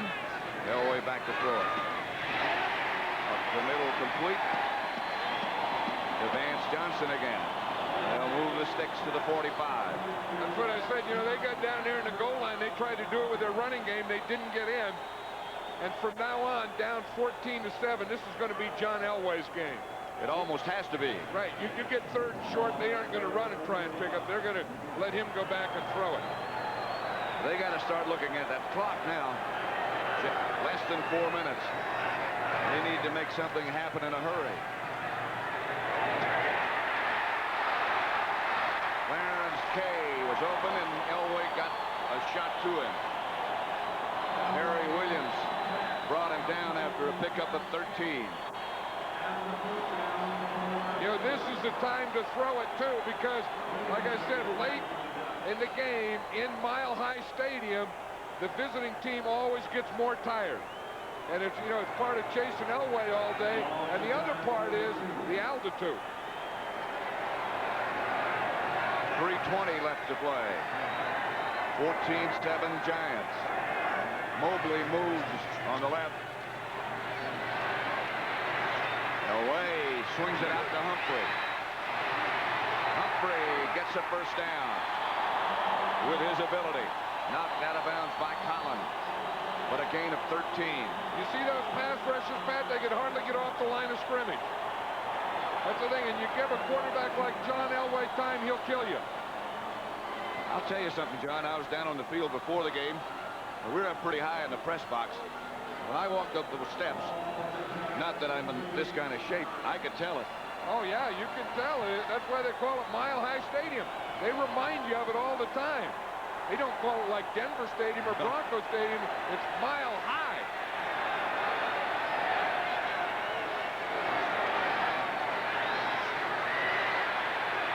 Elway to the outside over Bratton's head. That was great coverage that time by the Giants. Elway was trying to go in the middle and deep. He couldn't find anything, and Bratton was like his 3rd receiver on that one. While we have a moment, the coordinating producer of the NFL on CBS is Charles Milton III. This game produced by Robert D. Stinner, directed by Sandy Grossman. And the executive producer of CBS Sports is Ted Shaker. second down. Elway to Humphrey. First down. Meyer and Guyton knocked him out of bounds. Pickup of 11. And the Broncos move closer. And so does the clock move closer to the end of the game. 2:35 left. Both teams with all 3 timeouts remaining. And Mile High Stadium is rocking. Hand off to Bratton. Picked up 3. Down to the 15. Pepper Johnson stopped him. And Reeves, since he's been here, his club has the best record in pro football. 2-minute warning comes to us. 14-7. The Giants lead the Broncos. So I'm running late. I had to call Phoenix, so I'm using this other long-distance company. I dialed the wrong number. I got this guy in Fiji. What? Is this Phoenix? No, you reached Fiji. I dial again. Fiji again. What are you So I kidding? called the operator for credit. She said I'd have to talk to customer billing. I said, AT&T operators gave me instant credit. She said, you are not dealing with AT&T. Well, I am now. People who thought they could do better than AT&T are coming back for the real value. Aren't you glad you never left? Who's pulling away in advanced 4x4 technology, Chevy S10 Blazer or Ford Bronco 2? Chevy pulls away in power with the biggest V6 engine in its class. Chevy pulls away with InstaTrack, America's favorite 4-wheel drive system.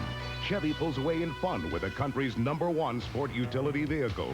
When it comes to today's 4x4s, it's Chevy S10 Blazer, clean and simple. Nobody's winning like the heartbeat of America. Today's truck is Chevrolet.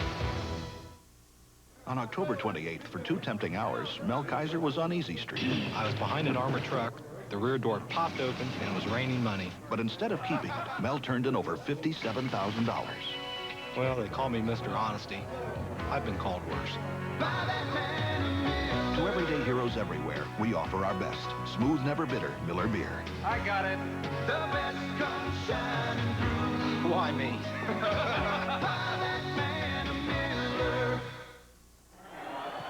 Join us next Saturday at 12 Eastern for the NFL Today and NFL action when the Dallas Cowboys play the New York Giants. Then at 3:45 Eastern Time for the season premiere of college basketball on CBS. Joey Meyer takes his DePaul Blue Demons down to North Carolina to take on the North Carolina Tar Heels of Dean Smith. Second down and 7 at the Giant 15 with 2 minutes remaining. That's the owner of the Broncos in the middle, Pat Bowlen.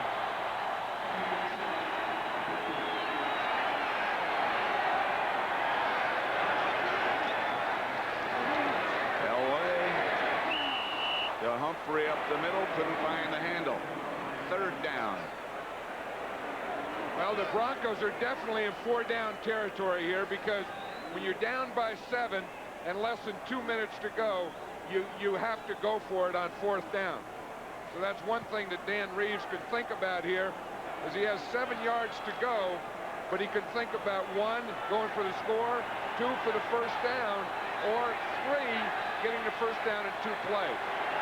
Takes you back to a couple of other 4th down situations earlier in this contest. Elway out of the end zone, incomplete, intended for Ricky Nattil. Used up just 9 seconds.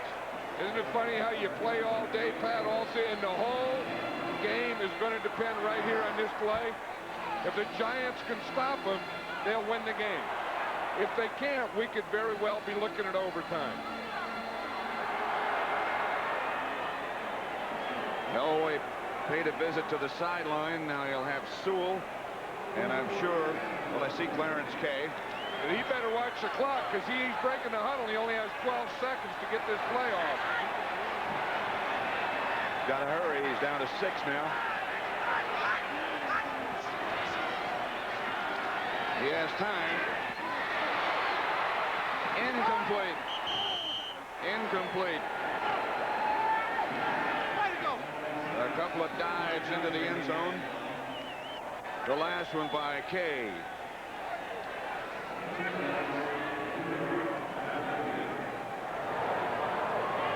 Watch it here. He had good pass protection. He takes the thing, zips it in here. Boom, up in the air. Again, they still have a jump. It goes off Sewell. Now it's coming up in the air. It's a jump ball. The Giants win the jump ball. Myron Guyton won the jump.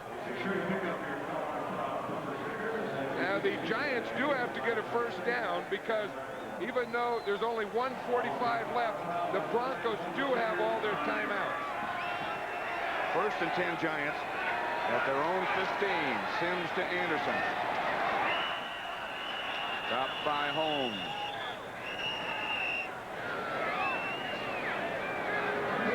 Mile High Stadium in Denver. For those of you expecting to see 60 Minutes, I'm Pat Summerall along with John Madden. Welcome to Denver's Mile High Stadium, where the score is the Giants 14, the Broncos 7. 60 Minutes will be seen in its entirety following football, except in the Pacific and Mountain time zones, where it will be seen at its regular time. To summarize the scoring, the Giants 7-0 when Anderson scored on a 3-yard run. Then on a remarkable run by Meggett, it was 14-0 Giants. Elway got Denver on the scoreboard with a 32-yard touchdown pass to Young. Just as the fourth quarter began, it's 14-7. Our boys have braved the elements today. Yeah, they've done a heck of a job hanging in there, and haven't they? Get pictures in addition to hanging in there. 2nd and 9.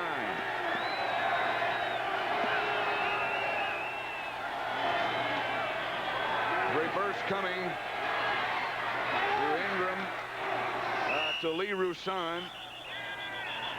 Stop short of the first down, a pickup of 6. Tonight on CBS begins with 60 Minutes, then Murder, She Wrote, and then the CBS Sunday movie, Money, Power, and Murder. That's tonight on CBS. Giants 14, Denver 7. A minute and a half left to play. This is a big down here for both teams, because if the Giants get a first down, then there's nothing the Broncos can do about it. But it's a 3rd and a long 3. Now, if you run and don't make it, you're going to force them to take the timeout. If you pass and don't make it, if it's an incomplete pass, then that stops the clock or gives them another timeout. This is a tough decision. They're back at their own 22-yard line.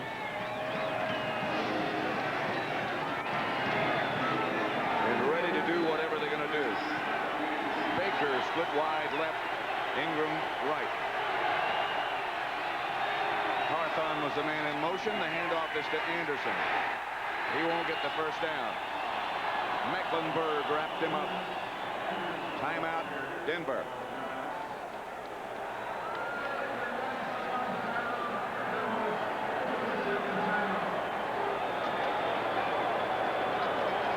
This telecast is presented by authority of the National Football League. It's intended for the private use of our audience. Any rebroadcast or other use of this telecast without the express written consent of the Denver Broncos and the National Football League is prohibited. The rest of the people responsible for this outstanding effort under very adverse conditions. All we can do is say thank you. Sure can. They do an outstanding job, not only in adverse conditions, but in all kind of conditions. They're there, and they're amazing things that they do. I'll tell you, the Broncos are going to get the ball back. They get an automatic timeout here now with time of possession. I mean, with change of possession. And they won't have that far to go if they handle the punt. But they won't have any timeout. Right. Landetta got off a fine punt. Now Teal handles it. 4-6 on the hang time. Renee Thompson down to make the stop on Latiel. That was a great play by Renee Thompson. Renee Thompson sprinted down that field. He looked like he was running a 4.40, and not only that, but when he got down there, he made a tackle. A big punt by Landetta. Great coverage by Renee Thompson. So Denver takes over at his own 23. And Elway has a tough task. 1:15 remain.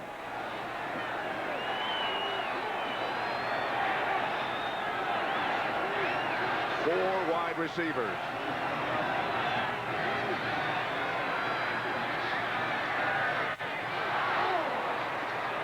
Vance Johnson couldn't hang on. You know, sometimes it's the little things like Renee Thompson's coverage that you know, I mean, you remember the quarterback and the running backs and the guy that gets the sacks, but this guy made a big play after a great punt by Sean Landetta. And the players know it. The players were all there jumping on Thompson and hugging him and everything. 2nd and 10. They used 5 seconds.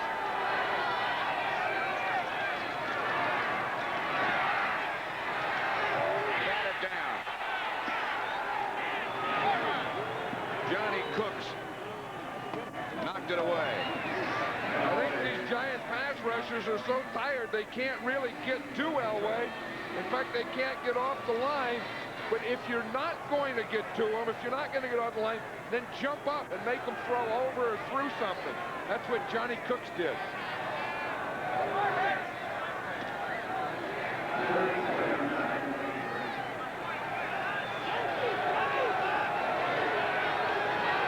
Third down.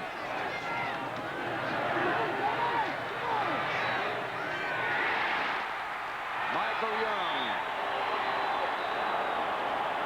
Brought down by Sheldon White. 22-yard gain, but the clock is running.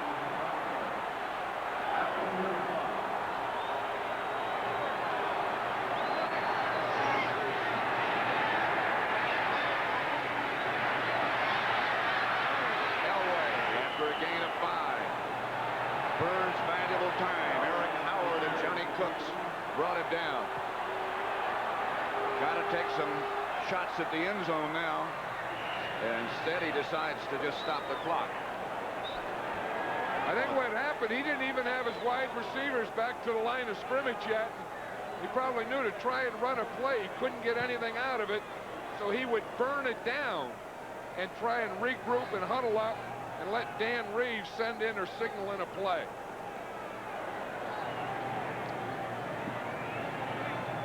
That makes it 3rd and 5. 23 seconds left. 3 wide receivers to the right. 14-7 Giants.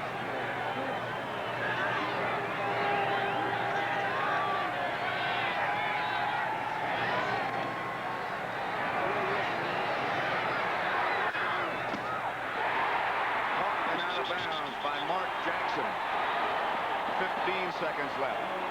Nobody else in football could make that throw. Back, he was looking to his right, then he threw it across his body all the way across the field, and that thing had no arc on it at all. That was all John Elway. That was all zip.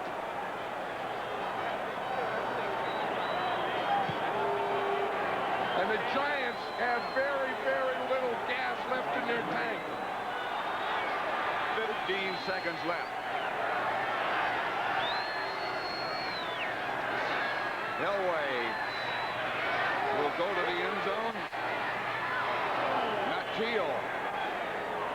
Up close to it, but Myron Guyton knocked it away. 8 seconds. And one thing about Dan Reeves, he is a competitor. That deal about clinching division, clinching home field means nothing to him. No matter what game you go into, you go in it to win. And if they don't get this one, that'll give them 2 losses in a row. Bill Parcells, on the other hand, has done an outstanding coaching job bringing this club back because it was tough. They lose to the 49ers, Monday night, they come back, lose to the Eagles. He didn't know what he had here today, but he got great, great effort.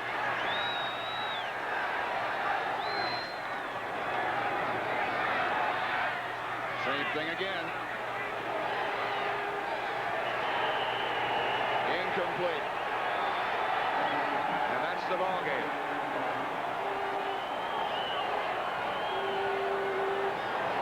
Elway was 23 out of 47.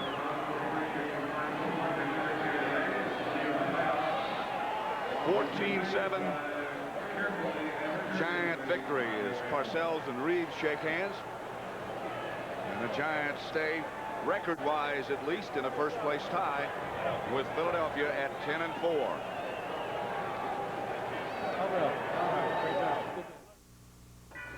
Deja vu. You just bought that. Somebody stole it. I set down the package to help Megan, and when I turned around, it was gone. Is it gone, Daddy? Oh, no. Oh, yes. Didn't you use American Express? You mean that's it? It's automatic? Whatever you buy with the American Express card is covered, Mr. Wilcox. Even gifts. Oh, we were counting on that. Lost, stolen, or damaged, having a way to protect the things you buy. Staying on top is not easy. You have to give 110% and expect it from yourself, everyone, everything. Speed Stick deodorant gives 110%. That's its edge. Why?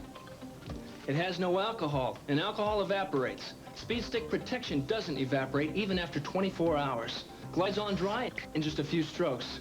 That's 110% protection. Speed Stick deodorant, the wide stick. That's your edge. For John Madden, I'm Pat Summerall saying so long from Denver's Mile High Stadium, where the final score was the Giants 14, the Broncos 7. Join us Saturday at 12 o'clock Eastern for the NFL Today and NFL action as the Dallas Cowboys take on the New York Giants. Then at 3:45, the season premiere of college basketball of CBS. The Blue Demons of DePaul against the Tar Heels of North Carolina. You've been watching CBS Sports coverage of the National Football League.